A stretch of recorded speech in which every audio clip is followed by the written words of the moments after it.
ನಮ್ಮ TV Facebook page ನ like ಮಾಡಿ, ಯೂಟ್ಯೂಬ್ ಚಾನೆಲ್ ನ ಸಬ್ಸ್ಕ್ರೈಬ್ ಮಾಡಿ. ನಮ್ಮ ಎಲ್ಲಾ ಯೂಟ್ಯೂಬ್ ವಿಡಿಯೋ ಅಪ್ಡೇಟ್ಸ್ಗೆ ಬೆಲ್ ಐಕಾನ್ ಕ್ಲಿಕ್ ಮಾಡಿ. ನಮ್ಮ ಟಿವಿ ಕರಾವಳಿ ಕರ್ನಾಟಕದ ನಾಡಿಮಿಡಿತ.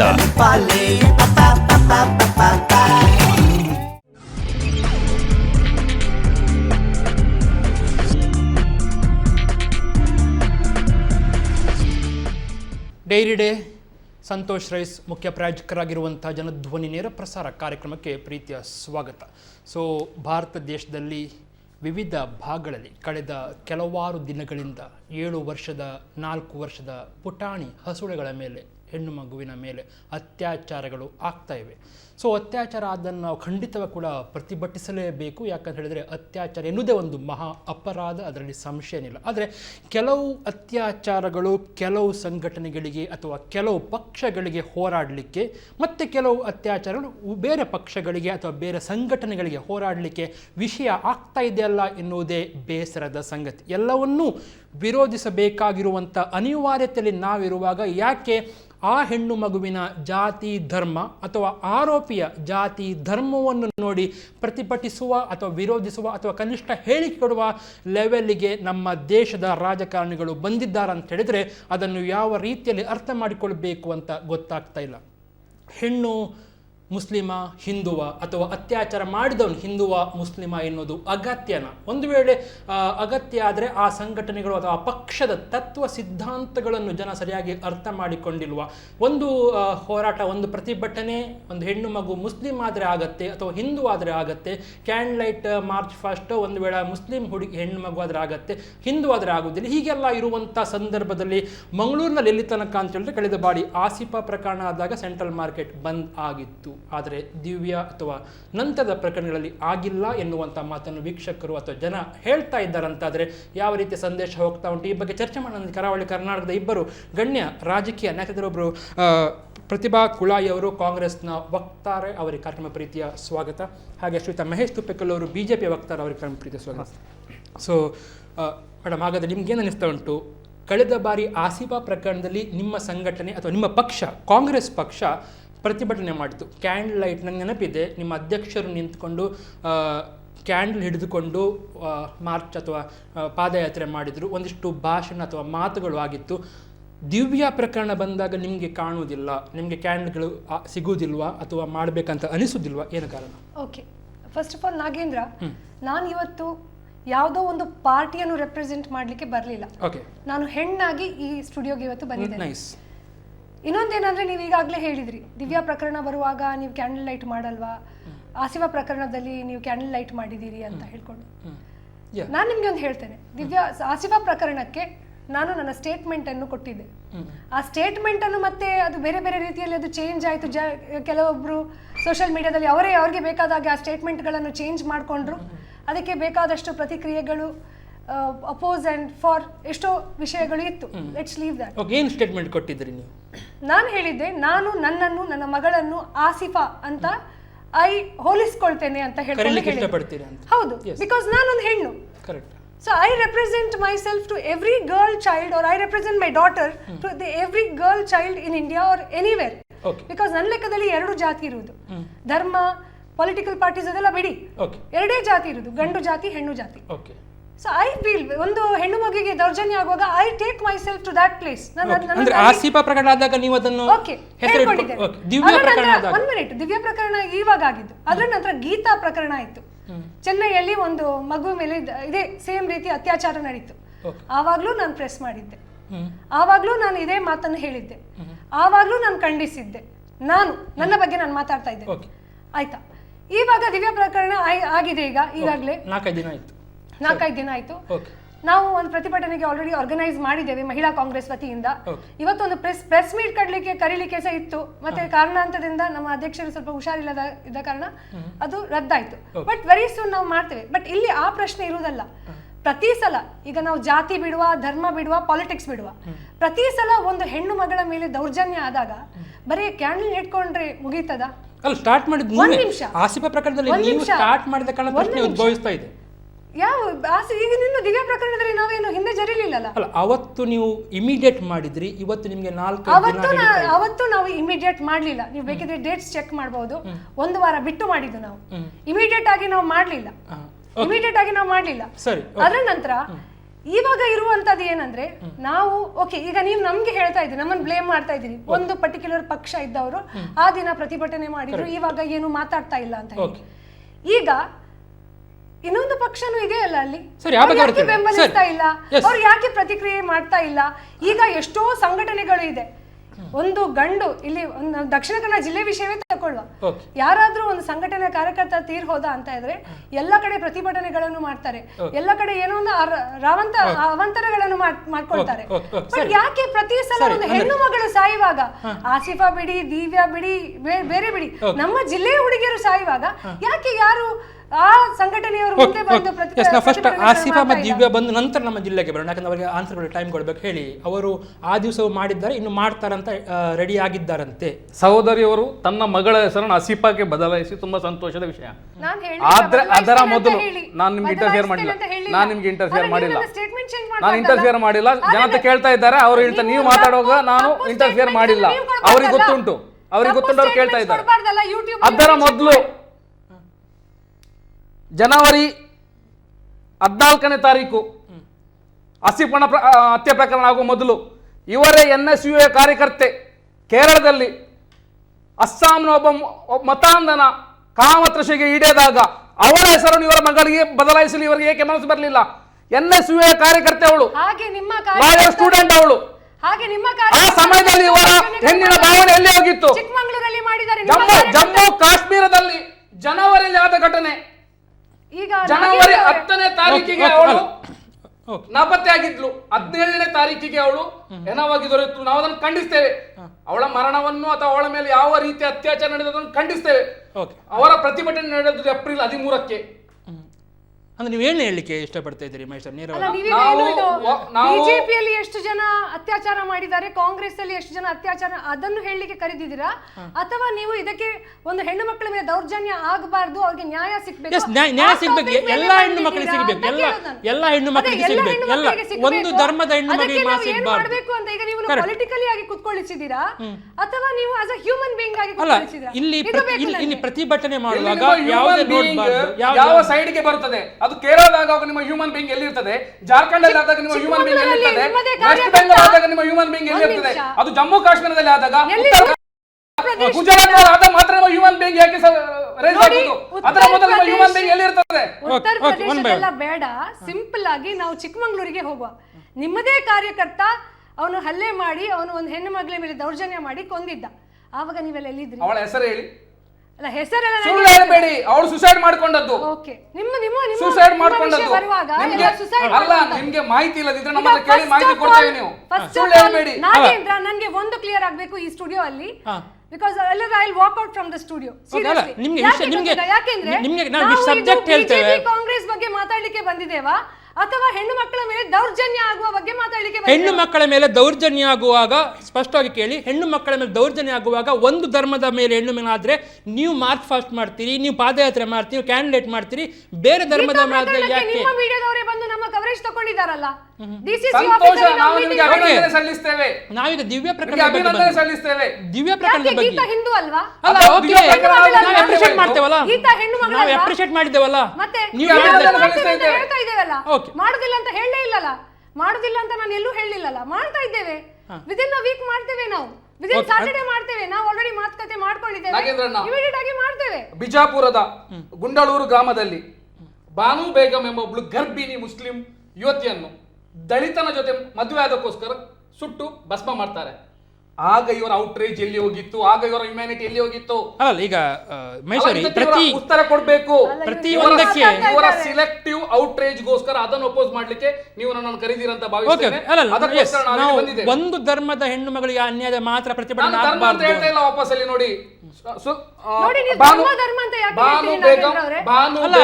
ಆಯ್ತು, ಒಂದು ಹೆಣ್ಣು ಮಗಳ ಮೇಲೆ ಅಂತ ಹೇಳಿ ಧರ್ಮ ಅಂತ ಹೇಳ್ಕೊಳ್ಬೇಡಿ. ಅಲ್ಲ, ನಿಮ್ಮದು ಮನಸ್ಥಿತಿ ಹಾಗೆ ಉಂಟು. ಯಾರ್ದು ಮನಸ್ಸು? ಕಾಂಗ್ರೆಸ್ನವರ ಮನಸ್ಥಿತಿ DNA ಹಾಗೆ ಹಾಗೆ ಉಂಟು ಉಂಟು, ಅಂತ ಮನಸ್ಥಿತಿ ಅನಿಸ್ತಾ ಮಾತ್ರ ಉಂಟು. ಕಾಂಗ್ರೆಸ್ ಹಾಗೆ DNA ಅನಿಸ್ತಾ ಉಂಟು, ಉಂಟು. ಅದಕ್ಕೆ ಉದಾಹರಣೆ ಸಹಿತ ಕೊಡ್ತೇನೆ ನಾನು. ನೀವು ಸೋಷಿಯಲ್ ಮೀಡಿಯಾ ನೋಡುದಿಲ್ಲ ಅಂತ ಅನಿಸ್ತಾ ಉಂಟು ಮೇಡಮ್. ಯಾಕಂತ ಹೇಳಿದ್ರೆ ಆಸಿಫಾ ಪ್ರಕರಣ ಆದ ನಂತರ ಇವತ್ತು ದಿವ್ಯ ಪ್ರಕರಣ ಆಗಿ 4 ದಿನ ಆಯಿತು. ನಿಮ್ಮ ಸಂಘಟನೆಯವರು, ನಿಮ್ಮ ಪಕ್ಷದವರು, ಕಾಂಗ್ರೆಸ್ ಪಕ್ಷದವರು ಪ್ರತಿಭಟನೆ ಮಾಡ್ತಾ ಇಲ್ಲ ಎನ್ನುವುದನ್ನು ಜನ ಮಾತಾಡ್ತಾ ಇದ್ದಾರೆ ಅಂತ ನಿಮ್ಗೆ ಅನಿಸ್ತಾ ಉಂಟಾ, ಅಥವಾ ಇಲ್ಲ ಅಷ್ಟಿಲ್ಲ ನಮ್ಗೆ ಒಂದು ವಾರ ಬೇಕು?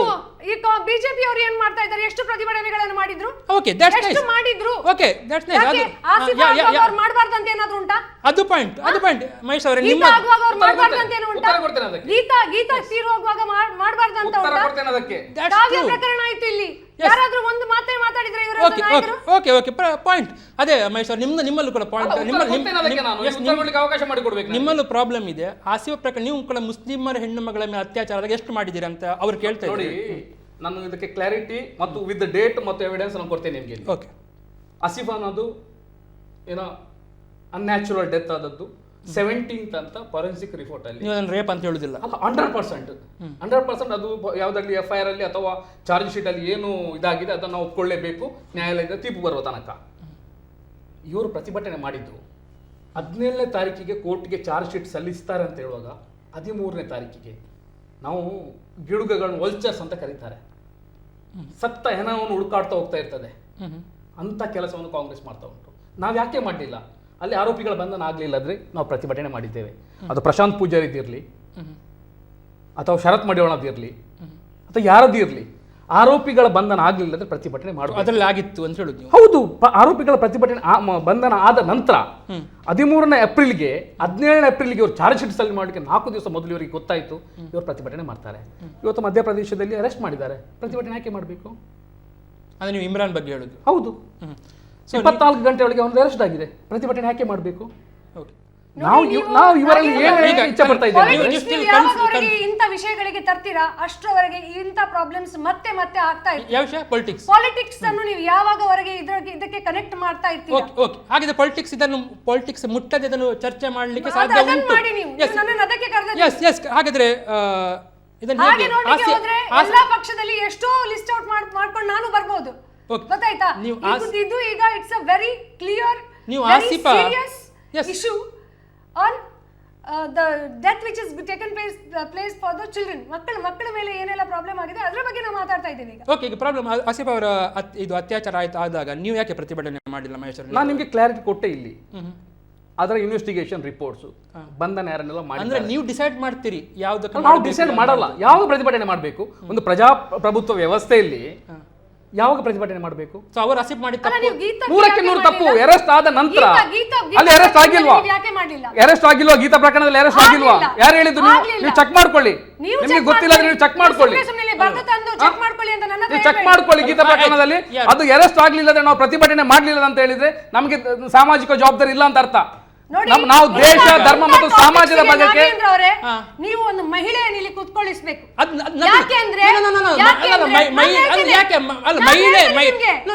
ಮಹಿಳೆಗೆ ಮಾತ್ರ ಕೂತ್ಕೊಳ್ಳಿಸಬೇಕಂತ ಯಾಕೆ ಅನಿಸ್ತಾ ಇದೆ ನಿಮ್ಗೆ? ಆಗಿದೆ ಪುರುಷರಿಗೆ ಫೀಲಿಂಗ್ ಅಂತ ಏನಿಲ್ಲ ಅಂತ ಫೇಸ್ಬುಕ್ ಅಲ್ಲಿ ಹೋಗಿ ನೋಡಿ, ನನ್ನದೇ ಒಂದು ವೆಬ್ಸೈಟ್ ಅನ್ನು ಓಪನ್ ಮಾಡ್ಕೊಂಡು ನೋಡಿ, ಅಲ್ಲಿ ಪುರುಷರು ಬರ್ತಾ ಒಂದು ಕಮೆಂಟ್ಸ್ ಅನ್ನು ನೋಡಿ. ಅಷ್ಟು ನೋಡಿದ್ರೆ ಸಾಕು, ನೀವು ಬೇರೆ ಏನು ಬೇಡ. ಇದೇ ಕೇಸ್ ವಿಷಯದಲ್ಲಿ ಫೆಮಿನಿಸ್ಟ್ ಆಗಿ ಬಿಹೇವ್ ಮಾಡ್ತಾ ಇದ್ದೀರಾ. Being the public representative is not fair. It is not fair. First I'm a feminist. Then I have to be feminist.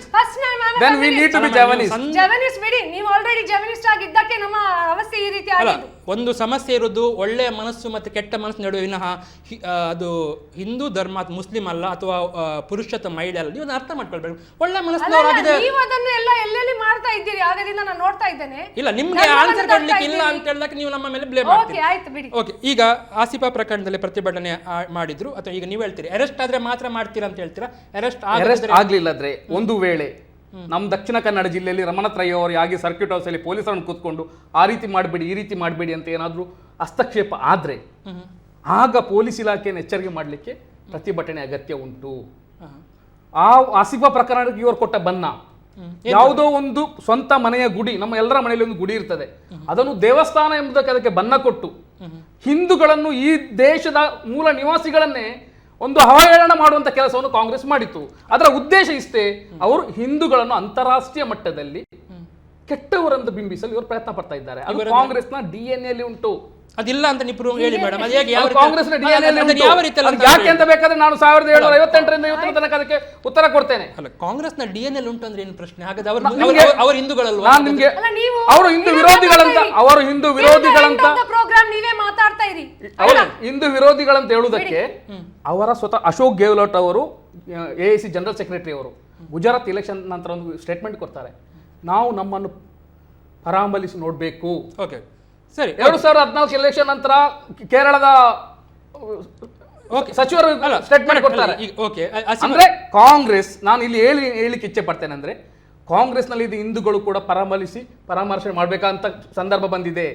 ಇಲ್ಲಿ ಎಲ್ಲಿ ಹಿಂದೂಗಳ ಭಾವನೆಗೆ ಧಕ್ಕೆ ಆಗುತ್ತೆ ಆಗ ಕಾಂಗ್ರೆಸ್ ಬರ್ತೇ ಹೊರತು ಹಿಂದೂಗಳ ಪರವಾಗಿ ಅಥವಾ ಹಿಂದೂ ಮಹಿಳೆಯರ ಪರವಾಗಿ ಅಥವಾ ಹಿಂದೂಗಳ ರಕ್ಷಣೆಗೋಸ್ಕರ ಕಾಂಗ್ರೆಸ್, ಅದು ಕೂಡ ದಕ್ಷಿಣ ಕನ್ನಡ ಜಿಲ್ಲೆ ಕಾಂಗ್ರೆಸ್ ಎಂದು ಬಂದಿಲ್ಲ. ಅಲ್ಲ, ಅವರು ಪ್ರತಿಭಟನೆ ಮಾಡಿದ್ದಾರೆ. ಅವರು ಮುಂಚೆ ಕಡೆ ಬೇರೆ ಬೇರೆ ಪ್ರಕಾರದಲ್ಲಿ ಮಾಡಿರ್ಬೋದು. ಅದು ನೀವು ಮಾಡದೇ ಇರಲಿ ಕೆಲಸ. ಪ್ರಶಾಂತ್ ಪೂಜಾರಿಯ ಮರ್ಡರ್ ಆದಾಗ ಒಬ್ಬ ರೌಡಿ ಅಂತ ಹೇಳಿದ್ರು ಅವರು. ಮಹಿಳೆಯರ ಬಗ್ಗೆ ವಿಷಯ ಹೇಳ್ತೇವೆ ನಾವು. ಕಾಂಗ್ರೆಸ್ ಬಗ್ಗೆ ಬಿಜೆಪಿ ಬಗ್ಗೆ ನನಗೆ ಕ್ಲಿಯರ್ ಆಗ್ಬೇಕಿಲ್ಲಿ. ಅವರು ರೌಡಿ ಅಂತ ಹೇಳ್ತಾರೆ. ನಿಮ್ಗೆ ನೀವೆಂತ ಮಾತಾಡ್ತೀರಿ ನಾವು ಕೇಳ್ತೇನೆ, ಹೇಳಿ. ನಮ್ಗೆ ಅಗತ್ಯ ಇಲ್ಲ, ನಾವ್ ಯಾಕೆ ಮಾತಾಡ್ಬೇಕು? ಸರಿಯಾದ ಉತ್ತರಗಳನ್ನು ಕೇಳ್ಕೊಳ್ಳಿ. ನನ್ನ ಸಿಂಪಲ್ ಕ್ವಶನ್, ಹಸಿವು ಪ್ರಕರಣ ಮಾಡಿದ್ರೆ ನೀವು ಯಾಕೆ ದಿವ್ಯ ಪ್ರಕರಣ ಪ್ರತಿಭಟನೆ ಮಾಡಿ? ಹೇಳಿದ್ದೇನಲ್ಲ ನಾನು, ಅದಕ್ಕಿಂತ ಜಾಸ್ತಿ ಇನ್ನು ಮತ್ತೆ ಅಂತ ಹೇಳೋದು. ಓಕೆ, ಶನಿವಾರದೊಳಗೆ ಮಾಡ್ತಾ ಇದ್ದೇವೆ, ಮಾತುಕತೆ ಆಗ್ತಾ ಇದೆ, ಎಲ್ಲರನ್ನ ಮಾಡ್ತಾ ಇದ್ದೇವೆ ಅಂತ ಹೇಳ್ತಾ ಇದ್ದೇನೆ. ಓಪನ್ಲಿ ನಾವು ಎಲ್ಲರೂ ಅದನ್ನು ವಿರೋಧಿಸ್ತೇವೆ. ಆಸಿಫಾ ಆಗ್ಲಿ, ದಿವ್ಯಾ ಆಗ್ಲಿ, ಯಾರೇ ಆಗ್ಲಿ, ಹೆಣ್ಣು ಮಕ್ಕಳಿಗೆ ಏನಾದ್ರೂ ದೌರ್ಜನ್ಯ ಆಗಿದೆ, ಕಾಂಗ್ರೆಸ್ ಪಕ್ಷ ಆಗಿರ್ಬೋದು, ಪ್ರತಿಭಾ ಕುಳಾಯಿ ಆಗಿರ್ಬೋದು, ಮಹಿಳಾ ಕಾಂಗ್ರೆಸ್ ಆಗಿರ್ಬೋದು, ಎಲ್ಲರೂ ಪ್ರತಿಭಟಿಸ್ತಾರೆ. ಇವನ್ ಪಕ್ಷ ಬಿಟ್ಟು ಮಾತಾಡ್ಬೇಕು ಅಂತ ಆದ್ರೆ ಎಲ್ಲ ಹೆಂಗಸರು ಇದಕ್ಕೆ ಪ್ರತಿಭಟಿಸ್ತಾರೆ. ಓಕೆ, ಅದನ್ನು ಈಗ ಹಾಗಾದ್ರೆ ಪ್ರಶ್ನೆ ಇರುವುದು ಇಲ್ಲಿ ಉದ್ಭವಿಸುವುದೇ ಇಲ್ಲ. ಮಹೇಶ್ ಅವರು ಅವರೇ ಕಾಂಗ್ರೆಸ್ನವರು ಎಲ್ಲದಕ್ಕೆ ಪ್ರತಿಭಟಿಸ್ತಾ ಇದ್ದಾರೆ. ನೀವು ನಾಳೆಯಿಂದ ಯಾವುದರಲ್ಲಿ ಕೂಡ ಹೇಳಬಾರ್ದು ಕಾಂಗ್ರೆಸ್ನವರು ಹಿಂದೂಗಳಿಗೆ ಪ್ರತಿಭಟಿಸುವುದಿಲ್ಲ, ಮುಸ್ಲಿಮರಿಗೆ ಮಾತ್ರ ಹೇಳಬಾರ್ದು, ನೀವು ಒಪ್ಕೊಳ್ಬೇಕು ಇದನ್ನು. ಯಾಕಂದ್ರೆ ಅವರು ಪ್ರತಿಭಟಿಸ್ತಾ ಅಂತ ಹೇಳಿದಾರಲ್ಲ.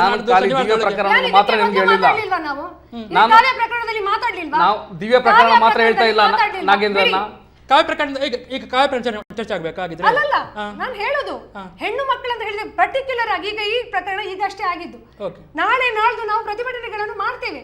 ನೀವು ಬೇಕಾದ್ರೆ ಪ್ಲಸ್ ಕ್ಲಬ್ಗೆ ಫೋನ್ ಮಾಡಿ ಕೇಳಿ. ಇವತ್ತು ನಾವು ಆಲ್ರೆಡಿ ಒಂದು ಡೇಟ್ ಫಿಕ್ಸ್ ಮಾಡಿದ್ವಿ ಅಲ್ಲಿ, but because of some reason ಮಾಡ್ಲಿಕ್ಕೆ ಆಗ್ಲಿಲ್ಲ. ಇವತ್ತು ಮಾಡ್ಲಿಕ್ಕೆ ಆಗ್ಲಿಲ್ಲ, ನಾಳೆ ಮಾಡ್ತೇವೆ, ನಾಳ್ದು ಮಾಡ್ತೇವೆ.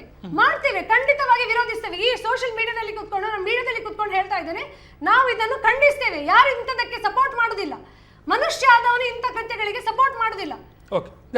Outside the political system. ನೀವು ಇವತ್ತು ನಮ್ಮನ್ನು ಕರೆಯುವಾಗ ದಿವ್ಯ ಪ್ರಕರಣವನ್ನು ಗಮನದಲ್ಲಿಟ್ಟುಕೊಂಡು ಕರೆದಿರಬಹುದು.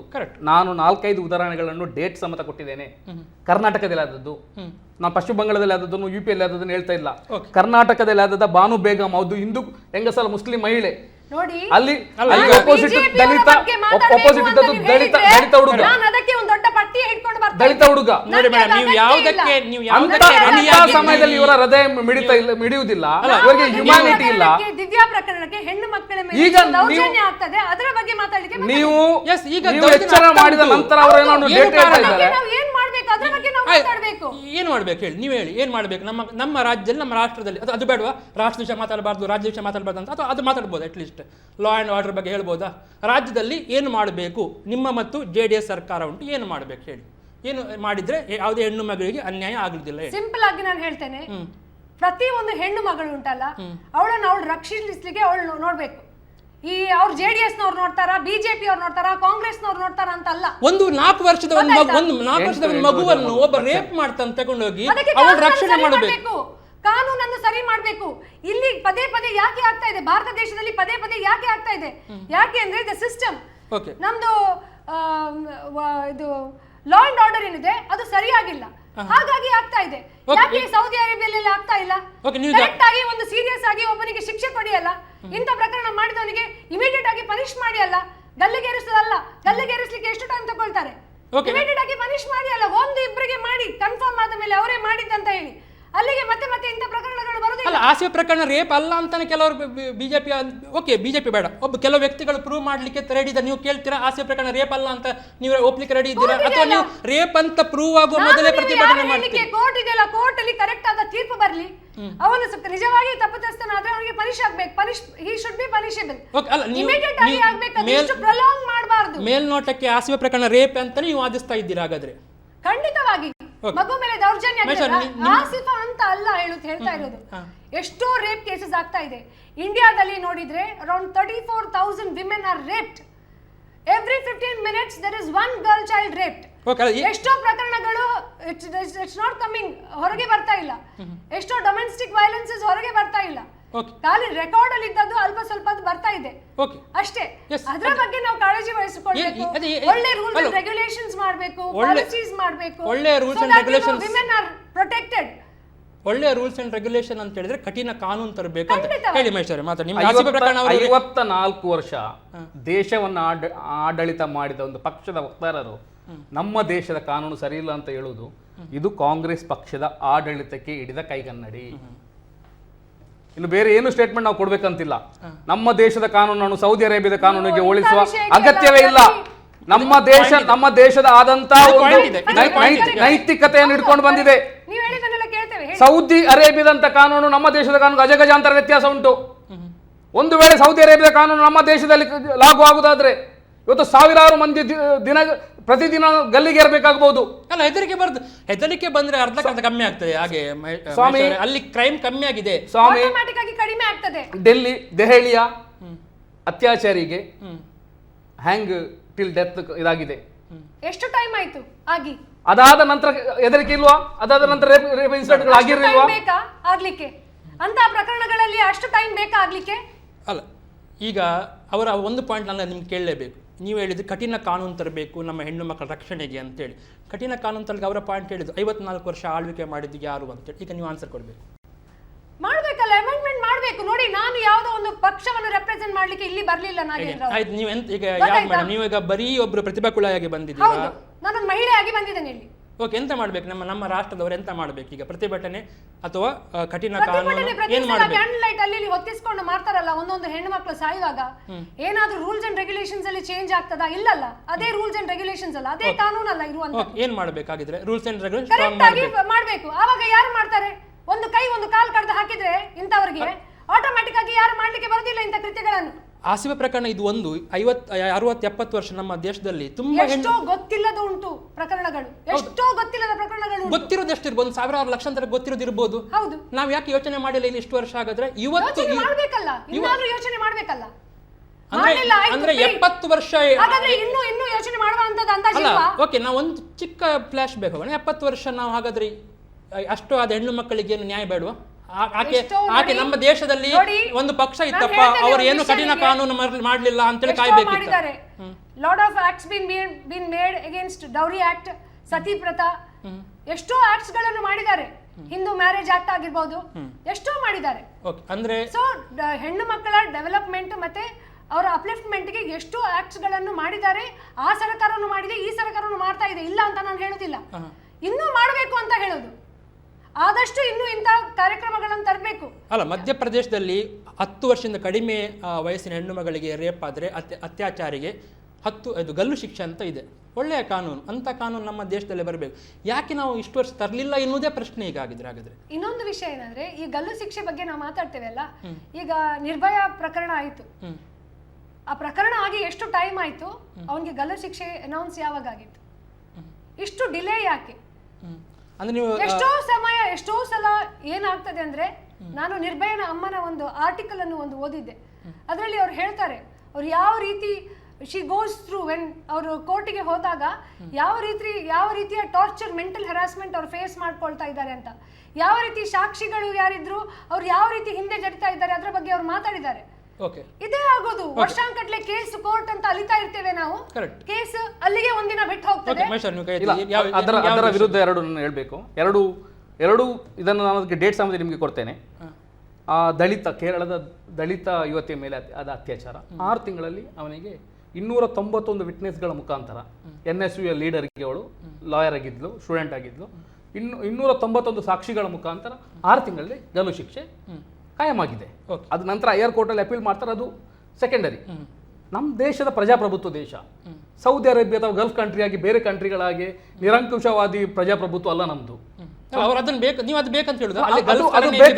ಅದು ಬೇಕಂದ್ರೆ ಅಂತ ದೇಶಗಳಲ್ಲಿ ನಾವು ವಾಸಿಸಬೇಕು. ನಮ್ದು ಪ್ರಜಾಪ್ರಭುತ್ವ ನಮ್ಗೆ ಅಂಬೇಡ್ಕರ್ ಕೊಟ್ಟ ಪ್ರಜಾಪ್ರಭುತ್ವ. ಇದು ಒಂದು ಗಂಡಸು ಮಾತಾಡುವಂತ ಮಾತಿದು. ಅಂಬೇಡ್ಕರ್ ಕೊಟ್ಟಂತ ಪ್ರಜಾಪ್ರಭುತ್ವ ಇಲ್ಲಿ ಒಬ್ಬರಿಗೆ ಬೇಕಂತ ಹೇಳಿ ನಾವು ಅದನ್ನು ಚೇಂಜ್ ಮಾಡ್ಲಿಕ್ಕೆ ಆಗಲ್ಲ. ಗಂಡಸು ಮಾತಾಡುವಂತ ನಮ್ಮ ದೇಶದ ವ್ಯವಸ್ಥೆಗಳನ್ನು ಯಾವ ರೀತಿ ಚೇಂಜ್ ಮಾಡಬೇಕು ಆ ರೀತಿ ಚೇಂಜ್ ಮಾಡಿದ್ದಾರೆ. ಅಲ್ಲ, ಒಂದು ನಿಮ್ಮ ಪ್ರಕಾರ ಗಲ್ಫಿನದಲ್ಲಿ ಬರಬೇಕು ಅಂತ ಹೇಳುದು. ಅದನ್ನು ನಾನು ಹೇಳುದಿಲ್ಲ, ಅಲ್ಲಿದ್ದದನ್ನೇ ಇಲ್ಲಿ ಇಟ್ಕೊಳ್ಳಿ ಅಂತ ನಾನು ಹೇಳುದಿಲ್ಲ. ಯಾಕೆಂದ್ರೆ ನಮ್ದು ವೇ ಆಫ್ ಲಿವಿಂಗ್, ನಮ್ದು ವೇ ಆಫ್ ಕಲ್ಚರ್ ಎಲ್ಲ ಬೇರೆ ಇದೆ, ಅವ್ರದ್ದು ಬೇರೆ ಇದೆ. ಬಟ್ ಶಿಕ್ಷೆ ಏನು ಕೊಡ್ತೀರಾ ಅದು ತುಂಬಾ ಕಠಿಣವಾಗಿರ್ಬೇಕು. ಇನ್ನೊಬ್ಬ ಅದನ್ನ ನೋಡಿ ಹೆದರ್ಬೇಕು. ನಿಮ್ಗೆ ಗಲ್ಲು ಶಿಕ್ಷೆ ಕೊಟ್ರೆ ಅದು ಗಲ್ಲು ಶಿಕ್ಷೆ ಆಗಿದೆ. ಎಷ್ಟು ಟೈಮ್ ಬೇಕು? ರೇಪಿಸ್ಟ್ಗಳಿಗೆ ಗಲ್ಲು ಶಿಕ್ಷೆ ಆಗಿದೆ. ಗಲ್ಲು ಶಿಕ್ಷೆ ಎಷ್ಟು ಟೈಮ್ ಬೇಕು ಆಗ್ಲಿಕ್ಕೆ? ಯಾರಿಗಾದ್ರೂ ಗಲ್ಲು ಶಿಕ್ಷೆ ಆಗಿದೆ, ಗಲ್ಲು ಶಿಕ್ಷೆ ಆಗದೆ ಬರ್ತಾ ಉಂಟು. ಗಲ್ಲು ಶಿಕ್ಷೆ ಆಗದೆ ಬಾಕಿ ಆಗಿಲ್ಲ, ನಂತರ ಯಾಕೆ ಅದನ್ನಿಲ್ಲ? ನೀವು ಹೇಳಿ ಆಸಿಡ್ ಪ್ರಕರಣಗಳು ಉಂಟು. ಆಸಿಡ್ ಪ್ರಕರಣ ನೀವು ಹೇಳಿ ಎಷ್ಟು ಟೈಮ್ ಬೇಕಾಗುತ್ತೆ? ಆಸಿಡ್ ಪ್ರಕರಣಗಳು ಹೆಣ್ಣು ಮಕ್ಕಳ ಮೇಲೆ ಆಸಿಡ್ ಹಾಕ್ತಾರೆ, ನಿಜ, ತಪ್ಪದು. ದೇಹ ಸುಟ್ಟೋಗ್ತದೆ. 100% ಅದೇ ಆಸಿಡ್ ಅನ್ನು ಅವನ ಮೇಲೆ ಹಾಕ್ಬೇಕು. ಯಾರು ಅವಳಿಗೆ ಹಾಕಿದ್ದಾರೆ ಅವನ ಮೇಲೆ ಹಾಕ್ಬೇಕು. ಒಂದು ಕಣ್ಣಿಗೆ ಇನ್ನೊಂದು ಕಣ್ಣು ಹಾಕ್ಬೇಕು. ಹಾಕಿದಾಗ ಮಾತ್ರ ಜನರು ಇಂಥ ಕೃತ್ಯಗಳನ್ನು ಮಾಡುದಿಲ್ಲ. ಇಂಥ ವಿಕೃತ ಕಾಮಿಗಳು ಯಾರಿದ್ದಾರೆ ಅವರು ಇಂಥ ಕೃತ್ಯಗಳನ್ನು ಮಾಡುದಿಲ್ಲ. ಇನ್ನೊಂದು ನಾನು ನಿಮ್ಗೆ ಸ್ಪಷ್ಟವಾಗಿ ಹೇಳ್ತೇನೆ, ಯಾರು ಈ ವಿಕೃತ ಕಾಮಿಗಳಿದ್ದಾರೆ, ಈ ಕಾಮುಕರು ಯಾರಿದ್ದಾರೆ, ಅವ್ರಿಗೆ ಜಾತಿ ಇಲ್ಲ, ಅವ್ರಿಗೆ ಧರ್ಮ ಇಲ್ಲ, ಅವ್ರಿಗೆ ಪಕ್ಷ ಇಲ್ಲ, ಅವರು ಕಾಮುಕರು ಮಾತ್ರ. ಎಕ್ಸಾಕ್ಟ್ಲಿ, ಅವರು ಕಾಮುಕರು ಮಾತ್ರ, ಅವ್ರಿಗೆ ಏನೂ ಇಲ್ಲ. ಸರಿ, ಆ ಬಗ್ಗೆ ಚರ್ಚೆ ಮಾಡಿ. ಓಕೆ, ಒಂದು ಪುಟ್ಟ ವಿರಾಮ ತೆಗೆದು ವಿರಾಮದ ಬಳಿಕ ಎಷ್ಟರ ಮಟ್ಟಿಗೆ ಕಠಿಣ ಕಾನೂನು ಅಂತಂದ್ರೆ ಈ ಅತ್ಯಾಚಾರವನ್ನು ನಮ್ಮ ದೇಶದಲ್ಲಿ ಕಡಿಮೆ ಮಾಡಬಹುದು ಆ ಬಗ್ಗೆ ಚರ್ಚೆ ಮಾಡ್ತೀವಿ ಕಾರ್ಯಕ್ರಮ ಮುಂದಿನ ಭಾಗದಲ್ಲಿ. ಒಂದು ಪುಟ್ಟ ವಿರಾಮದ ಬಳಿಕ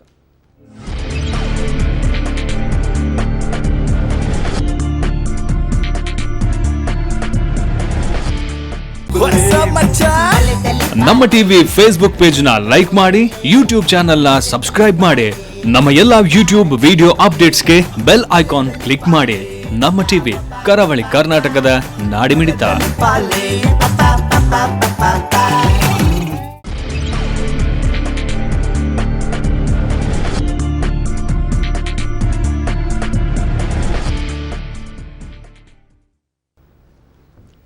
ಡೈರಿ ಡೇ ಸಂತೋಷ್ ರೈಸ್ ಮುಖ್ಯ ಪ್ರಾಯೋಜಕರಾಗಿರುವಂತಹ ಜನಧ್ವನಿ ನೇರ ಪ್ರಸಾರ ಕಾರ್ಯಕ್ರಮದಲ್ಲಿ ಇವತ್ತು ನಾವು ಚರ್ಚೆ ಮಾಡ್ತಾ ಇದ್ದೇವೆ. ಹಾಗಾದರೆ ಕಾರ್ಯಕ್ರಮ ಈ ಭಾಗದಲ್ಲಿ ನಾವು ಚರ್ಚೆ ಮಾಡ್ತಾ ಇದ್ದೇವೆ ಯಾವ ರೀತಿಯ ಕಠಿಣ ಕಾನೂನುಗಳನ್ನು ಜಾರಿಗೆ ತರುವ ಮೂಲಕ ಯಾವುದೇ ಹೆಣ್ಣು ಮಗಳ ಮೇಲೆ, ನಾವು ಪುನಃ ಹೇಳ್ತೇವೆ, ಯಾವುದೇ ಹೆಣ್ಣು ಮಗಳ ಮೇಲೆ ಆಗುವಂಥ ಅತ್ಯಾಚಾರವನ್ನು ತಡೆಯಲಿಕ್ಕೆ ಸಾಧ್ಯ. ಈಗ ಏನೋ ಟೈಮ್ ಪೀರಿಯಡ್ ಅಥವಾ ಗ್ಯಾಪ್ ಕೊಡಬೇಕು ಅಂತ ಅನಿಸ್ತಾ ಉಂಟಾ?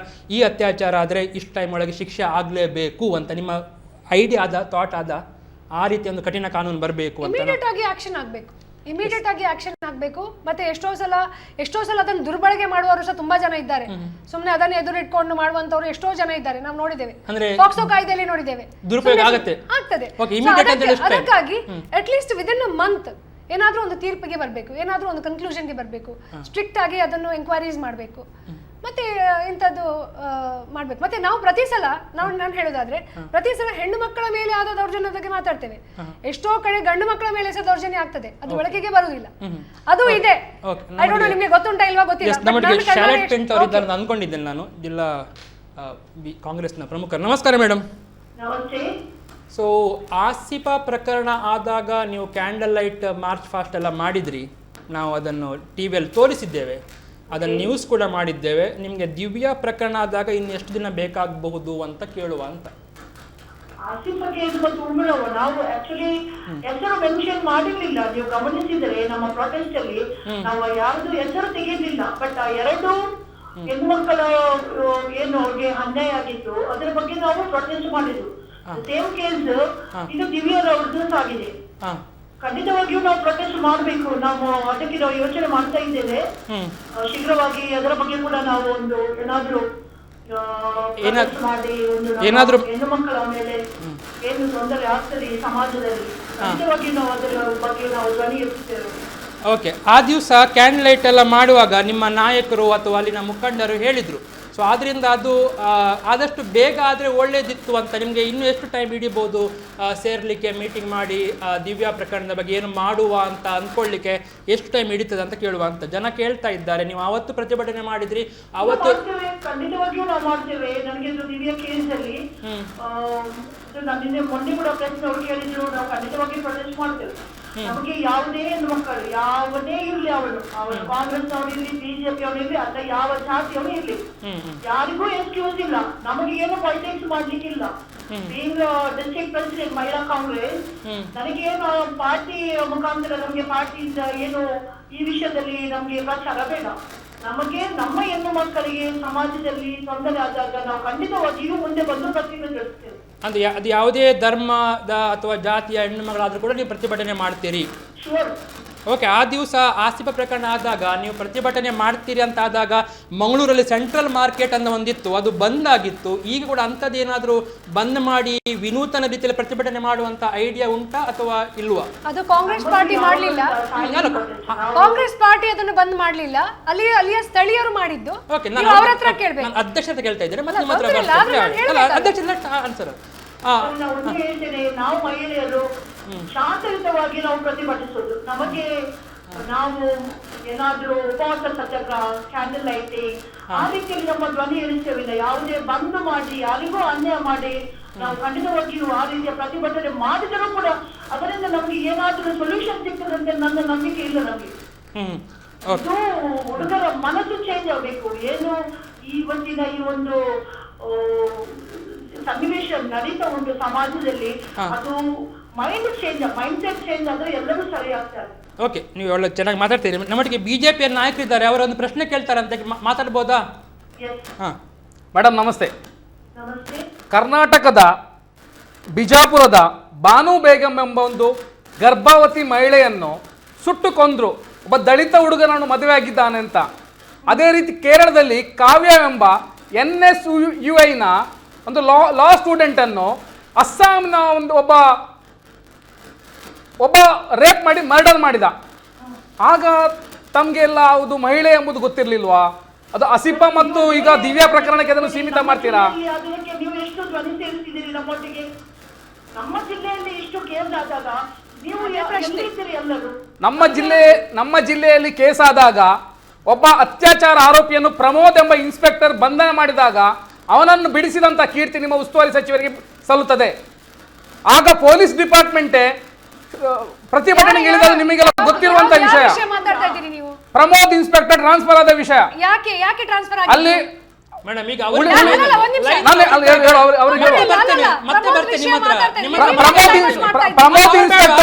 ಬೇಡ ಅವರು ತೆಗಿಬೇಕು, ಕಟ್ ಮಾಡ್ಬೇಕಾ? ನೀವು ಹೇಳಿದ್ರೆ ಕಟ್ ಮಾಡ್ಬೇಕಾ? ಮೇಡಮ್ ವೇಟ್ ಮಾಡಿ, ನಿಮ್ಮ ನಾಯಕರು ಮಾತಾಡ್ತಾರೆ. ಪ್ರಮೋದ್ ಇನ್ಸ್ಪೆಕ್ಟರ್ ಅನ್ನು ಉಳಾಬೆಟ್ಟಿನಲ್ಲಿ ಒಬ್ಬ ಅತ್ಯಾಚಾರ ಆರೋಪಿಯನ್ನು ಅರೆಸ್ಟ್ ಮಾಡಿ ಬಂದು ತಂದದಕ್ಕೆ ಅವನನ್ನು ರಾತೋರಾತ್ರಿ ಟ್ರಾನ್ಸ್ಫರ್ ಮಾಡಿದ್ದು ಭಾರತದ ಹಿಸ್ಟ್ರಿಯಲ್ಲಿ, ಕರ್ನಾಟಕ ಮಾತ್ರ ಅಲ್ಲ ಇಡೀ ಭಾರತದ ಹಿಸ್ಟ್ರಿಯಲ್ಲಿ ಪೊಲೀಸ್ ಡಿಪಾರ್ಟ್ಮೆಂಟ್ ಪ್ರತಿಭಟನೆಗೆ ಇಳಿದಂತ ಪ್ರಥಮ ಘಟನೆ ಇದು. ನೀವು ಆ ಪಕ್ಷದಲ್ಲಿದ್ದು ಅಂತ ನಾಯಕರುಗಳನ್ನು ಹೊಂದಿಕೊಂಡು ಈ ರೀತಿಯಂತ ಹೇಳಿಕೆಗಳನ್ನು ಕೊಡುವುದು ನಿಮ್ಗೆ, ನೀವು ಆಗ ಅದನ್ನು ಪ್ರತಿಭಟನೆ ಮಾಡಬಹುದಿತ್ತಲ್ಲ. ಟೈಮ್ ಕೊಡಿ ಮೇಡಮ್, ಟೈಮ್ ಮಾಡಿ ಮಾತಾಡಿ. ಹಲೋ, ಹೇಳಿ. ಅಲ್ಲ, ನಿಮ್ಮ ಹತ್ರ ಪ್ರೂಫ್ ಉಂಟು ಅಂತ ಕೇಳಿದ್ರೆ ಎಲ್ಲಿ ನೀವು ಸುಮ್ಮನೆ ಯಾರ್ಯಾರಿಗೆ ಮೇಲೆ ಅಲಿಗೇಷನ್ಸ್ ಮಾಡಿ ನಿಮ್ಮ ಹತ್ರ ಪ್ರೂಫ್ ಉಂಟಾ? ಮೇಡಮ್, ನೀವು ಸ್ವಲ್ಪ ಇಂಟರ್ನೆಟ್ಗೆ ಹೋಗುದಿದ್ರೆ ಅಥವಾ ಆ ದಿವಸದ ಪತ್ರಿಕೆಗಳನ್ನು ನೋಡುದಿದ್ರೆ, ಡೇಟ್ ಹೇಳಿ, ನಿಮ್ಮ ಹತ್ರ ಡೇಟ್ ಇದೆ? 2016 ನಲ್ಲಿ ಯಾವಾಗ ಪ್ರಮೋದ್, ಅದು ಇಡೀ ಸ್ಟೇಟ್ ಇಶ್ಯೂ ಆಗಿತ್ತು. ಪ್ರಮೋದ್ ಎಂಬ ಇನ್ಸ್ಪೆಕ್ಟರ್ ವಿಷಯ ಎಲ್ರಿಗೂ ಗೊತ್ತುಂಟು. ಪ್ರಮೋದ್ ಟ್ರಾನ್ಸ್ಫರ್ ಮತ್ತು ಇಡೀ ಭಾರತ ದೇಶದಲ್ಲಿ ಪೊಲೀಸ್ ಡಿಪಾರ್ಟ್ಮೆಂಟ್ ಪ್ರತಿಭಟನೆ ಮಾಡಿದಂತ ಅಪವಾದ ಮಾಡ್ಲಿಕ್ಕೆ ಹಾಗೆ ನಮ್ಗೆ ಸಹ ತುಂಬಾ ಮಂದಿ ನಿಮ್ಮ ಮೇಡಮ್, ನಾನು ಅಪವಾದ ಮಾಡುದಾದ್ರೆ ಸರ್ಕಾರದಲ್ಲಿ ಅದಕ್ಕೆ ಯಾರನ್ನ ಬ್ಲೇಮ್ ಮಾಡೋದು? ನಾನು ಅಪವಾದ ಮಾಡುದಾದ್ರೆ ಜನತೆ ಇದ್ದಾರೆ. ಸರ್ಕಾರದಲ್ಲಿ ಅವರು ಬಂದು ಸಿಎಂ ಹತ್ರ ಒಂದು ಬೇಡಿ ಬಂದ್ರು, ಹೀಗೆ ಅತ್ಯಾಚಾರ ಆಗಿದೆ ಮಕ್ಕಳಿಗೆ, ಏನು ಮಾಡಿದ್ರು ನಿಮ್ಮ ನಾರ್ತ್ ಅಲ್ಲಿ? ಉತ್ತರ ಪ್ರದೇಶದಲ್ಲಿ ಏನಾಯ್ತು? ಅದೇ ಅದನ್ನೇ ಕೇಳ್ತಾ ಇದ್ದೇನೆ ನಾವು. ನೀವು ಉತ್ತರ ಪ್ರದೇಶದ ಉನ್ನಾವ ಘಟನೆ ಬಗ್ಗೆ ಅದಕ್ಕೆ ಉತ್ತರ ಕೊಡ್ತೇನೆ ನಾನು. ನೀವು ಅವಕಾಶ ಕೊಟ್ಟರೆ ಅದಕ್ಕೆ ಉತ್ತರ ಕೊಡ್ತೇನೆ. ಉನ್ನಾವ ಘಟನೆ, ರಾಹುಲ್ ಗಾಂಧಿ ಅವರು 2 ಘಟನೆಯನ್ನು ಚೂಸ್ ಮಾಡಿದ್ರು. 2016ರಲ್ಲಿ ನಡೆದ ಉನ್ನಾವ ಘಟನೆಯನ್ನು 2017ರ ಏಪ್ರಿಲ್ 13ರಂದು ಪ್ರತಿಭಟನೆ ಮಾಡಿದ್ರು. ಅಂದ್ರೆ ಅಲ್ಲಿ ಒಬ್ಬ ಆ ಅತ್ಯಾಚಾರಗೊಳಪಟ್ಟ ಹೆಣ್ಮಗಳು ಒಬ್ಬ ಮಿನಿಸ್ಟರ್ನ ಹೆಸರು ಹೇಳಿದ ಎಂಬ ಕಾರಣಕ್ಕೋಸ್ಕರ ಆ 2 ಇನ್ಸಿಡೆಂಟ್ ತೆಗೆದುಕೊಂಡು ದೇಶಾದ್ಯಂತ ನೀವು ಕ್ಯಾಂಡಲ್ ಲೈಟ್ ಮಾಡಿದ್ರು. ಇವತ್ತು ನಮ್ಮ ದಕ್ಷಿಣ ಕನ್ನಡ ಜಿಲ್ಲೆಯ ಜನತೆ ಅಥವಾ ನಮ್ಮ ಕರ್ನಾಟಕದ ಅಥವಾ ಭಾರತದ ಜನತೆ ಕೇಳೋ ಪ್ರಶ್ನೆ, ಈ ಪ್ರಕರಣಕ್ಕೆ ಅಥವಾ ನಾನು ಹೇಳಿದ ಇತರ ಪ್ರಕರಣಕ್ಕೆ ನಿಮಗೆ ಕ್ಯಾಂಡಲ್ ಲೈಟ್ ಯಾಕೆ ಆಗಿಲ್ಲ ಅಂತ.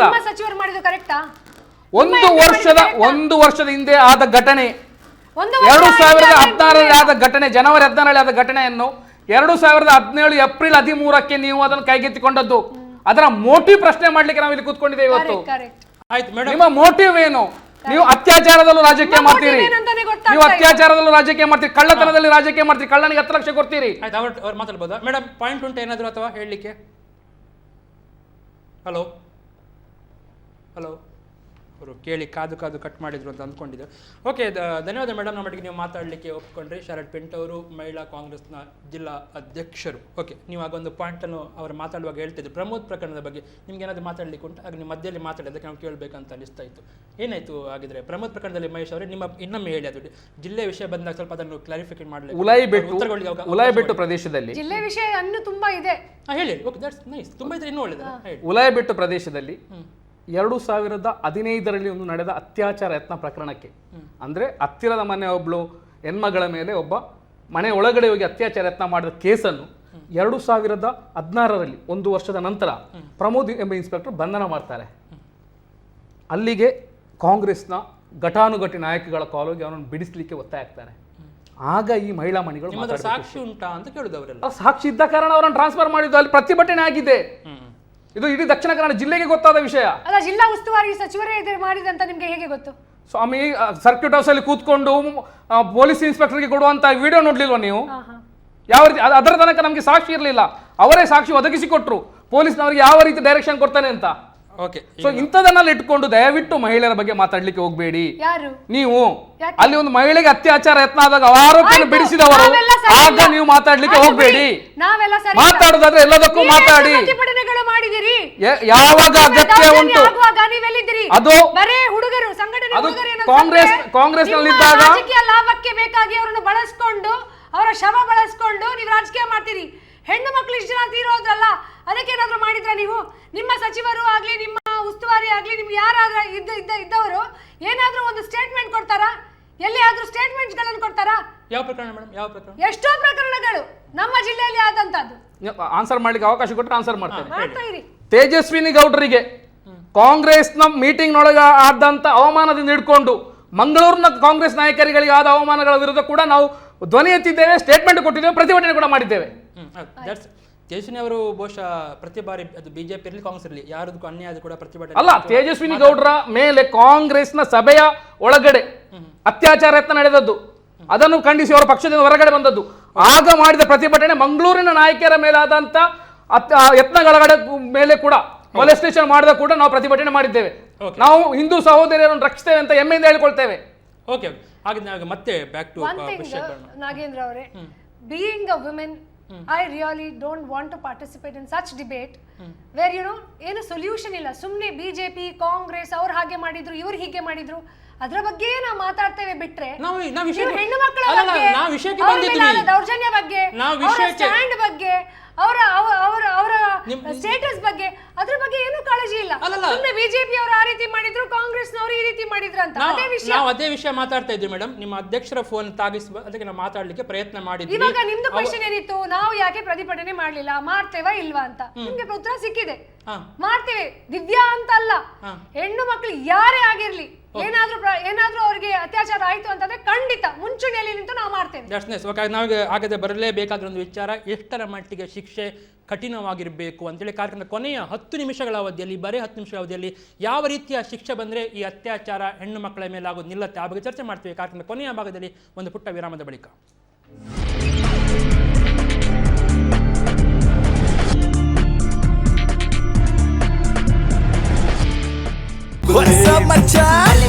ನಮ್ಮ ಟಿವಿ ಫೇಸ್ಬುಕ್ ಪೇಜ್ ನ ಲೈಕ್ ಮಾಡಿ, ಯೂಟ್ಯೂಬ್ ಚಾನೆಲ್ ನ ಸಬ್ಸ್ಕ್ರೈಬ್ ಮಾಡಿ. ನಮ್ಮ ಎಲ್ಲಾ ಯೂಟ್ಯೂಬ್ ವಿಡಿಯೋ ಅಪ್ಡೇಟ್ಸ್ಗೆ ಬೆಲ್ ಐಕಾನ್ ಕ್ಲಿಕ್ ಮಾಡಿ. ನಮ್ಮ ಟಿವಿ ಕರಾವಳಿ ಕರ್ನಾಟಕದ ನಾಡಿಮಿಡಿತ.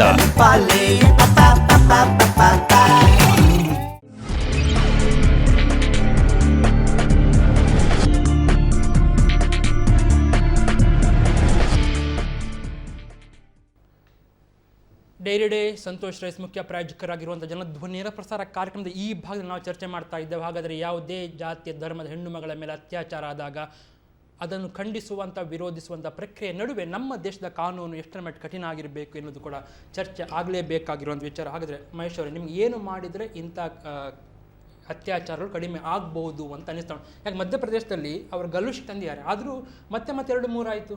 ಹಾಗಾದ್ರೆ ಏನು ಯಾರಾದರೂ ಆ ರೀತಿ ಭಾವಿಸಿದ್ರೆ ಒಂದು ಶಿಕ್ಷೆಯಿಂದಾಗಿ ನೆಕ್ಸ್ಟ್ ನಡೆಯುವ ಕ್ರೈಮ್ ಮರಣದಂಡನೆ, ಇವನ್ ಡೆತ್ ಸೆಂಟೆನ್ಸ್ ಇದಕ್ಕೂ ಉಂಟು, ಮರ್ಡರಿಗೂ ಉಂಟು. ಆದರೂ ಮರ್ಡರ್ಗಳಾಗ್ತಾ ಉಂಟು. ಆದರೆ ನಮಗೆ ಬಹುಶಃ ನಾನು ಇವತ್ತು ಇಲ್ಲಿ ಡಿಸ್ಕಷನ್ ಮಾಡಲಿಕ್ಕೆ ಯಾವುದು ಬಂದಂದರೆ, ನಾವು ಸಾಮಾಜಿಕವಾಗಿ ಒಂದು ತಿಳ್ಕೊಳ್ಳುವಾಗ, ಒಂದು ಘಟನೆಯನ್ನು ತೆಗೆದುಕೊಳ್ಳುವಾಗ ಅದಕ್ಕೆ ಬೆಂಬಲ ಅಥವಾ ಅದರ ವಿರೋಧವಾಗಿ ಮಾಡುವಾಗ ಅಲ್ಲಿ ರಾಜಕೀಯ ಪ್ರೇರಿತವಾದ ವಾಸನೆಗಳು ಇರಬಾರ್ದು, ಇರಬಾರ್ದು. ಕರೆಕ್ಟ್. ಅಲ್ಲಿ ಒಬ್ಬ ಆರೋಪಿಯ ಬಂಧನ ಆಗಲಿಲ್ಲದ್ರೆ ಪಕ್ಷಾತೀತವಾಗಿ ನಾವು ಹೋರಾಟ ಮಾಡಬೇಕು, ಎಲ್ಲರೂ ಸೇರಿ ಮಾಡಬೇಕು. ಅಲ್ಲಿ ಆರೋಪಿಗಳನ್ನು ಫಿಕ್ಸ್ ಮಾಡುವಂಥ ವ್ಯವಸ್ಥೆಗಳು ನಡೆದರೆ ಅದಕ್ಕೂ ಹೋರಾಟ ನಡೀಬೇಕು. ಮತ್ತು ನಮ್ಮದು ದೇಶ ಪ್ರಪಂಚದಲ್ಲಿ 2ನೇ ಅತಿ ಹೆಚ್ಚು ಜನಸಂಖ್ಯೆ ಇರುವಂಥ ದೇಶ. ನಮ್ಮದನ್ನು ಸಣ್ಣ ಪುಟ್ಟ ಗಲ್ಫ್ ರಾಷ್ಟ್ರಗಳ ಕಾನೂನುಗಳಿಗೆ ನಮ್ಮ ದೇಶದ ಕಾನೂನನ್ನು ಹೋಲಿಸಲಿಕ್ಕೆ ಸಾಧ್ಯ ಇಲ್ಲ. ಆದರೂ ಗಲ್ಫ್ ರಾಜ್ಯದಿಂದ 100 ಪಟ್ಟು ದೊಡ್ಡ ದೇಶ ಆದರೂ ಕೂಡ ನಾವು ಫಾಸ್ಟ್ ಟ್ರ್ಯಾಕ್ ಕೋರ್ಟ್ಗಳ ಮೂಲಕ ಈ ಅತ್ಯಾಚಾರದಂಥ ಘಟನೆಗಳಿಗೆ 6 ತಿಂಗಳು 8 ತಿಂಗಳಲ್ಲಿ ನ್ಯಾಯ ಕೊಡುವಂಥ ಒಂದು ವ್ಯವಸ್ಥೆಯನ್ನು ಮಾಡಿದ್ದೇವೆ. ಸಮೃದ್ಧವಾದ ಕಾನೂನು ಉಂಟು, ಸಮೃದ್ಧವಾದ ವ್ಯವಸ್ಥೆ ಉಂಟು, ಅದಕ್ಕೆ ಇಚ್ಛಾಶಕ್ತಿ ಕೂಡ ನಮ್ಮಲ್ಲಿ ಉಂಟು. ನಾನು ಇವತ್ತು ಇಲ್ಲಿ ಖಂಡಿಸುವುದು ಯಾವುದನ್ನಂದ್ರೆ, ನೀವು ಒಂದು ಘಟನೆಯನ್ನು ವೈಭವೀಕರಿಸ್ತೀರಿ, ಜನರ ಮನಸ್ಸಿನ ಮೇಲೆ ವಿಷ ಬೀಜ ಬಿತ್ತೀರಿ, ಒಂದು ಜನಾಂಗವನ್ನು ಇನ್ನೊಂದು ಜನಾಂಗದ ಮೇಲೆ ಎತ್ತಿ ಕಟ್ಟಲಿಕ್ಕೆ ಪ್ರಯತ್ನ ಪಡ್ತೀರಿ. ಆದರೆ ಇನ್ನೊಂದು ಕಡೆ ಆದಾಗ ನಾನು ಅವರ ವೈಯಕ್ತಿಕವಾಗಿ ಹೇಳ್ತಾ ಇಲ್ಲ, ನಾನು ಅವರ ಪಕ್ಷವನ್ನು ದೂರ್ತಾ ಇದ್ದೇನೆ. ಇದಕ್ಕೆ ರಾಹುಲ್ ಗಾಂಧಿ ಕರೆ ಕೊಟ್ಟದ್ದು. ಇವರು ಏನು ಏಪ್ರಿಲ್ 13ಕ್ಕೆ ಯಾವ ಗಲಾಟೆ ಮಾಡಿದ್ರು? ಅಕ್ಕ ನಾನು ಮಾತಾಡ್ಲಿಕ್ಕೆ ಬಿಡಿ, ದಯವಿಟ್ಟು ಮಾತಾಡಬೇಡಿ. ನಾನು ಮಾತಾಡಿದ ನಂತರ ನಿಮಗೆ ಬಾಯಕ್ಸಿಲ್ಲ. ರಾಹುಲ್ ಗಾಂಧಿ ಅವರು ಕರೆ ಕೊಟ್ಟದ್ದು, ರಾಹುಲ್ ಗಾಂಧಿ ಅವರು ಕರೆ ಕೊಟ್ಟು ಏಪ್ರಿಲ್ 13ಕ್ಕೆ ಪ್ರತಿಭಟನೆ ಆಯಿತು. ಇಡೀ ವರ್ಲ್ಡ್ ಅಲ್ಲಿ Bharat, India stands on the 3rd place for being unsafe for women. India stands for the 3rd place. ಗೊತ್ತಾಯ್ತಾ? ಇಲ್ಲಿ ನಾನೇನು ಉತ್ತರ ಕೊಡ್ಬೇಕು ಅದಕ್ಕೆ, ನಾನು ಉತ್ತರ ಕೊಡ್ಬೇಕು ಅದಕ್ಕೆ. ಇದೇ ಕಾನೂನು ಅವ್ಯವಸ್ಥೆ. ಎಲ್ಲಿವರೆಗೆ ನಾವು ಈ ಪೊಲಿಟಿಕಲ್ ಸಿಸ್ಟಮ್ ಅನ್ನು ಇದರೊಟ್ಟಿಗೆ ಗ್ರೈಂಡ್ ಮಾಡ್ತಾ ಇರ್ತೇವೆ, we will never get a solution. ಕಾನೂನು, ಸರಿಯಾದ ಕಾನೂನು ವ್ಯವಸ್ಥೆಗಳನ್ನು ಮಾಡಬೇಕು, ಇಮಿಡಿಯೇಟ್ ಆಗಿ ಶಿಕ್ಷೆಗಳನ್ನು ಕೊಡಬೇಕು. ಶಿಕ್ಷೆ ತುಂಬಾ ಕಠಿಣ ಆಗಿರ್ಬೇಕು. ಗಲ್ಫ್ ಕಂಟ್ರಿಯಲ್ಲಿ ಸ್ವಲ್ಪ ಪಾಪ್ಯುಲೇಷನ್, ಇಲ್ಲಿ ಜಾಸ್ತಿ ಪಾಪ್ಯುಲೇಷನ್, ಎಲ್ಲರೂ ಮಾಡ್ಲಿಕ್ಕೆ ಆಗೋದಿಲ್ಲ. ಕಠಿಣ ಶಬ್ದಕ್ಕೆ ಮೀನಿಂಗ್ ಹೇಳಿ, ಇನ್ನು ಕಠಿಣ ಶಬ್ದಕ್ಕೆ ಮೀನಿಂಗ್ ಹೇಳಿ. ನೀವು ಆಗಿಂದ 10 ಸಲ ಕಠಿಣ ಅಂತ ಹೇಳಿದ್ರಿ. ಕಠಿಣ ಅಂತ ನಾನು ಆಗ್ಲೂ ನಿಮ್ಮ ಹತ್ರ ಎಕ್ಸ್ಪ್ಲೇನ್ ಮಾಡಿದ್ದೇನೆ. ಕಠಿಣ ಅಂದ್ರೆ ಯಾವ ರೀತಿಯ ಶಿಕ್ಷೆ ಅಂತ ಹೇಳಿದ್ದೇನೆ. ವಿದಿನ್ ಅ ಮಂತ್ ಅವರಿಗೆ ಶಿಕ್ಷೆ ಡಿಕ್ಲೇರ್ ಮಾಡಬೇಕು. ನಾನು ಹೇಳಿದಲ್ಲ, ಹೌದು. ಮತ್ತೆ ಅವನು ಇಮಿಡಿಯೇಟ್ ಆಗಿ ಸಾಯಿಸಬಾರ್ದು. ಇಂಥ ಕೃತ್ಯ ಮಾಡಿದವನನ್ನು ಯಾರೇ ಆಗ್ಲಿ, ಯಾವುದೇ ಧರ್ಮದಲ್ಲಿ ಆಗಿರ್ಲಿ, ಅವನು ಯಾವುದೇ ಧರ್ಮದಲ್ಲಿ ಆಗ್ಲಿ, ಅವನು ಈ ರೀತಿ ಕೃತ್ಯ ಮಾಡಿದನಂತಾದ್ರೆ ಅವನನ್ನು ಜೀವನ ಪರ್ಯಂತ ಅವನನ್ನು ಕೊರಗಿ ಸಾಯ್ಬೇಕು. ಹಾಗೆ ದಿಢೀರಂತ ಸತ್ರೆ ಏನು ಪ್ರಯೋಜನ ಇಲ್ಲ. ಸರಿ, ಇಲ್ಲ, ಅವರ ಒಂದು ನಮ್ಮ ದೇಶವನ್ನು ಅವರು 3ನೇ ಕೆಟ್ಟ ರಾಷ್ಟ್ರ ಅಂತ ಹೇಳಿದ್ರು, ಅದನ್ನು ನಾನು ಕಂಡೆಮ್ ಮಾಡ್ತೇನೆ. ಯಾಕೆಂದ್ರೆ ಅದನ್ನು ಅದು as good as labeling it as a bad country. ನೋಡಿ, ಇದು human rights ಅನ್ಸೇಫ್ ಅನ್ನೋದು ಅಸುರಕ್ಷಿತ. ನೀವು ಒಂದು ಕೆಲಸ ಮಾಡಿ, ಗೂಗಲ್ಗೆ ಹೋಗಿ, ನನ್ನ ಸ್ಟೇಟ್ಮೆಂಟ್ ಅಲ್ಲ, ಗೊತ್ತು, ನಾನು ಹೇಳ್ತಾ ಇದ್ದೇನೆ ನಿಮ್ಗೆ. ಸ್ವಲ್ಪ ನಿಲ್ಲಿ ಅದಕ್ಕೆ ಉತ್ತರ ಕೊಡ್ತಾ ಇದ್ದೇನೆ ನಾನು. ಯಾರು ನಿಮ್ಗೆ ಆ ಸ್ಟೇಟ್ಮೆಂಟ್ ಕೊಟ್ಟದ್ದು, ಆ ಸ್ಟೇಟ್ಮೆಂಟ್ ಕೊಟ್ಟವನ್ನು ಯಾರು ಏನ್ ಮಾಡಿದ ಅದಕ್ಕೆ ಉತ್ತರ ನಾನು ಕೊಡ್ತೇನೆ. ನೀವು ಅಸುರಕ್ಷಿತ ಇಲ್ಲ, ಒಪ್ಪಿಕೊಳ್ಳಿಕ್ಕೆ ಸಾಧ್ಯ ಇಲ್ಲ. ಅವರ ಶಬ್ದ ಅಸುರಕ್ಷಿತ, ಅದೇ ಅಸುರಕ್ಷಿತವನ್ನೇ ತಗೊಳ್ಳುವ. ನಾನು ಅದನ್ನು ಮೆನ್ಷನ್ ಮಾಡಿದ್ದಾರೆ. ಫಸ್ಟ್ ಸ್ಟ್ಯಾಂಡ್ ಅಲ್ಲಿ ಯಾವ ದೇಶ ಬರ್ತದೆ, ಸೆಕೆಂಡ್ ಸ್ಟ್ಯಾಂಡ್ ಅಲ್ಲಿ ಅವನು, ಥರ್ಡ್ ಸ್ಟ್ಯಾಂಡ್ ಅಲ್ಲಿ ನೀವು ಗಾಂಧೀಜಿ ಒಂದು ಮಾತನ್ನು ಹೇಳಿದ್ದಾರೆ. ಗಾಂಧೀಜಿಯನ್ನು ನೆನಪು ಮಾಡ್ಕೊಳ್ಬೇಕು. ಮಹಾತ್ಮ ಗಾಂಧೀಜಿ ಒಂದು ಮಾತನ್ನು ಹೇಳಿದ್ದಾರೆ. ಏನಂದ್ರೆ, the day women walks in India at 12 o'clock in the night independently, that day we get independence ಅಂತ. ಇವತ್ತಿಗೂ ನಮ್ಗೆ ಇಂಡಿಪೆಂಡೆನ್ಸ್ ಸಿಕ್ಲಿಲ್ಲ. ಇವತ್ತಿಗೂ ನಾನು ಆಗ್ಲಿ ಅಥವಾ ಯಾವ ಹೆಣ್ಣು ಮಕ್ಕಳು 12 ಗಂಟೆ ರಾತ್ರಿಗೆ ಒಬ್ಳೆ ಮಾರ್ಗದಲ್ಲಿ ನಡ್ಕೊಳ್ಳಿಕ್ಕೆ ಧೈರ್ಯ ಮಾಡೋದಿಲ್ಲ. ಯಾಕೆ ಅಂದ್ರೆ ನಮ್ಮ ಕಾನೂನು ವ್ಯವಸ್ಥೆ ಆ ರೀತಿ ಇದೆ. ನಾಳೆ ನನ್ಗೇನಾದ್ರೂ ಹೆಚ್ಚು ಕಡಿಮೆ ಆದ್ರೆ ಕಾನೂನು ವ್ಯವಸ್ಥೆ ಆ ರೀತಿ ಇದೆ. ಈಗ ನಾನು ಮತ್ತೆ ಪ್ರೊಟೆಕ್ಟ್ ಮಾಡ್ಲಿಕ್ಕೆ ಯಾರು ಇಲ್ಲ. ನಾನು ಮತ್ತೆ ಕಾನೂನು ವ್ಯವಸ್ಥೆ ಬಂದಾಗ ಪುನಃ ರಾಷ್ಟ್ರದ ಬಗ್ಗೆ ಬರಬೇಕು. ರಾಷ್ಟ್ರ ಬಂದಾಗ ಅದನ್ನು ಆಡಳಿತ ಯಾರು ಮಾಡ್ತಿದ್ರು ಅವರ ಬಗ್ಗೆ ಬರಬೇಕು. ನೀವು ಪುನಃ ಕಾಂಗ್ರೆಸ್ ಅಂತ ಹೇಳ್ತೀರಿ, ಆ ಬಗ್ಗೆ 4 ವರ್ಷದಲ್ಲಿ ನೀವು ಏನ್ ಮಾಡಿದ್ದೀರಾ ಅಂತ ಹೇಳಿ. ಅದೇ ನಾನು ನಿಮ್ಗೆ ಹೇಳ್ತಾ ಇದ್ದೀನಿ. 54 ವರ್ಷ ಬಿಡಿ, 4 ವರ್ಷದಲ್ಲಿ ಈ ಫಾಸ್ಟ್ ಟ್ರ್ಯಾಕ್ ಕೋರ್ಟ್ಗಳ ಮುಖಾಂತರ ಆಯಾಯ ಸ್ಟೇಟ್ ಸಬ್ಜೆಕ್ಟ್ ಆಗ್ತದೆ. ಯಾವುದು ಈ ಮರಣದಂಡನೆ ಶಿಕ್ಷೆ ವಿಧಿಸುವಂಥದ್ದು ಸ್ಟೇಟ್ ಸಬ್ಜೆಕ್ಟ್ ಆಗ್ತದೆ. 22 ರಾಜ್ಯಗಳಲ್ಲಿ ನಾವು ಎಲ್ಲೆಲ್ಲ ರೂಲಿಂಗ್ ಮಾಡ್ತಾ ಇದ್ದೇವೆ, ಅಲ್ಲೆಲ್ಲ 10 ವರ್ಷದ ಕೆಳಗಿನ ಬಾಲಕಿಯರ ಮೇಲೆ ಅತ್ಯಾಚಾರ ಮಾಡಿದ್ರೆ ಅದಕ್ಕೆ ಮರಣದಂಡನೆ ಶಿಕ್ಷೆ ಉಂಟು. 6 ತಿಂಗಳಲ್ಲಿ ಫಾಸ್ಟ್ ಟ್ರ್ಯಾಕ್ ಕೋರ್ಟ್ ಅಲ್ಲಿ ಅದನ್ನು ಸುಪ್ರೀಂ ಕೋರ್ಟ್ ಅಥವಾ ವಿಮೆನ್ಸ್ ಇದು ಮಾನಿಟರ್ ಮಾಡಿ ಆ ಕೇಸ್ ಫಾಸ್ಟ್ ಟ್ರ್ಯಾಕ್ ಅಲ್ಲಿ ಹೋಗ್ತಾ ಉಂಟು. ಇವರು ಹೇಳಿದಕ್ಕೆ 3ನೇ ಅತ್ಯಂತ ಅಸುರಕ್ಷಿತ ರಾಷ್ಟ್ರ ಅಂತ ಹೇಳಿದ್ರೆ ಇದನ್ನ ನಾನು ಕಂಡೆಮ್ ಮಾಡ್ತೇನೆ. ಇದನ್ನ ನಾನು ಕಂಡೆಮ್ ಮಾಡ್ತೇನೆ. ಯಾಕೆ ಕಂಡೆಮ್ ಮಾಡ್ತೇನೆ ಅಂದ್ರೆ ಇವರು ಅಕ್ಕ ದಯವಿಟ್ಟು ಮಾತಾಡ್ಲಿಕ್ಕೆ ಬಿಡಿ. ನೀವು ಮಾತಾಡೋ ಉತ್ತರ ಕೊಡ್ಲಿಲ್ಲ ನಾವು, ದಯವಿಟ್ಟು ಮಾತಾಡ್ಲಿಕ್ಕೆ ಬಿಡಿ. ಇವರು ಯುನೈಟೆಡ್ ನೇಷನ್ಸ್ ಇದು ಹ್ಯೂಮನ್ ರೈಟ್ಸ್ ಇದ್ದು ಒಂದು ವರದಿಯನ್ನು ಆಧಾರ ಮಾಡಿ ಹೇಳ್ತಾರೆ. ಇವತ್ತು ಯುನೈಟೆಡ್ ನೇಷನ್ಸ್ ನ ಪ್ರಥಮ ಮೆಂಬರ್ ಆದ ಅಮೆರಿಕ ಹ್ಯೂಮನ್ ರೈಟ್ಸ್ ಇಂದ ಹೊರಗಡೆ ಬಂದಿದೆ. ಇದೇ ಇದೇ ಇದೇ ಇದೇ ನಮಗೆ ಗೊತ್ತು. ನೀವು ಹೇಳಿ ಅದರ ವರದಿ ಅಂತ. ನಾವು ಕೂಡ ಓದಿದ್ದೇವೆ, ಓದಿಕೊಂಡು ಬಂದದ್ದು ಅದು ವೀಕ್ಷಕರಿಗೆ ಗೊತ್ತುಂಟು ಯಾರ ವರದಿ ಅಂತ. ಅದು ಅದೇ ಹ್ಯೂಮನ್ ರೈಟ್ಸ್ ಅಸೋಸಿಯೇಷನ್. ನೀವು ಆರೋಪ ಮಾಡುವಾಗ ಅವರಿಗೆ ಅವ್ರು ಕೇಳ್ತಾರೆ ಅಂದ್ರೆ ನಿಮ್ಗೆ ಗೊತ್ತಿರಬೇಕು. ಅದೇ ಹ್ಯೂಮನ್ ರೈಟ್ಸ್ ಅನ್ಸೇಫ್ ರಾಷ್ಟ್ರ. ನೀವು ಹೇಳಿದಲ್ಲ ಸುಳ್ಳು, ನೀವು ಹೇಳಿದ ಹೌದಂತ ನಾನು ಹೇಳ್ತಾ ಇದ್ದೇನೆ. ಸುಳ್ಳು ಅಂತ ಹೇಳುದಿಲ್ಲ, ನೀವು ಹೇಳುದು ಸುಳ್ಳು ಅಂತ ಹೇಳುದಿಲ್ಲ. ಆದ್ರೆ ಯಾರ ವರದಿ ಅದನ್ನು ನೀವು ಯಾಕೆ ಅವರ ಗುಲಾಮರಾಗ್ತೀರಾ? ಆ ವರದಿಯನ್ನು ಯಾಕೆ ಒಪ್ತೀರಾ? ಅಮೆರಿಕದಂತ ರಾಷ್ಟ್ರ ವರದಿಯನ್ನು ತಿರಸ್ಕರಿಸಿದೆ. ಅದೇ ಹ್ಯೂಮನ್ ರೈಟ್ಸ್ ಅಸೋಸಿಯೇಷನ್ ಕಾಶ್ಮೀರದ ಮೇಲೆ ವರದಿ ಕೊಡ್ತದೆ. ಅಲ್ಲಿ ಕಾಶ್ಮೀರದ ವರದಿ ಕೊಡ್ತದೆ. ಕಾಶ್ಮೀರದಲ್ಲಿ ಹ್ಯೂಮನ್ ರೈಟ್ಸ್ ವೈಲೇಷನ್ ಆಗ್ತದೆ ಅಂತ ವರದಿ ಕೊಡ್ತದೆ. ಅಲ್ಲ ನೀವು ಯಾರು ಹೇಳಿದ್ರು ಅಂತ ಆಗ್ಬೇಕಲ್ಲ. ಕರೆಕ್ಟ್, ನಾನು ಹೇಳಿದಲ್ಲ. ಅದರಲ್ಲಿ ನೀವು ವೆಬ್ಸೈಟ್ ಅಲ್ಲಿ ಹೋಗಿ ನೋಡಿ. 1 ಅಲ್ಲ 2 ಅಲ್ಲ 10 ವೆಬ್ಸೈಟ್ಸ್ ಇದೆ ಅಂತದ್ದು. ಆಗ ನಾನು ಸ್ಟಾಟಿಸ್ಟಿಕ್ಸ್ ಹೇಳಿದೆ 34,000 ಅಂತ ಹೇಳ್ಕೊಂಡು. ಅದು ವೆಬ್ಸೈಟ್ ಅಲ್ಲಿ ಇದ್ದದ್ದೇ. ಅದು ಲೀಗಲೈಸ್ಡ್ ವೆಬ್ಸೈಟ್. ನಾನು ಅದನ್ನು ಒಪ್ತಾ ಇದ್ದೇನೆ. ನಾನು ನಾನೊಂದು ಪಬ್ಲಿಕ್ ನಿಮ್ಮನ್ನು ವಿರೋಧ ಮಾಡ್ತಾ ಇಲ್ಲ, ಒಪ್ತಾ ಇದ್ದೇನೆ. ನಾನು ನೀವು ಹೇಳಿದ್ ಕರೆಕ್ಟ್ ಅಂತೆ. ನೀವು ಹೇಳಿದನ್ನು ಒಪ್ತಾ ಇದ್ದೇನೆ ನಾನು. ನೀವು ಅವರ ಗುಲಾಮರಾಗಬೇಡಿ. United Nations human rights ಗುಲಾಮರಾಗಬೇಡಿ.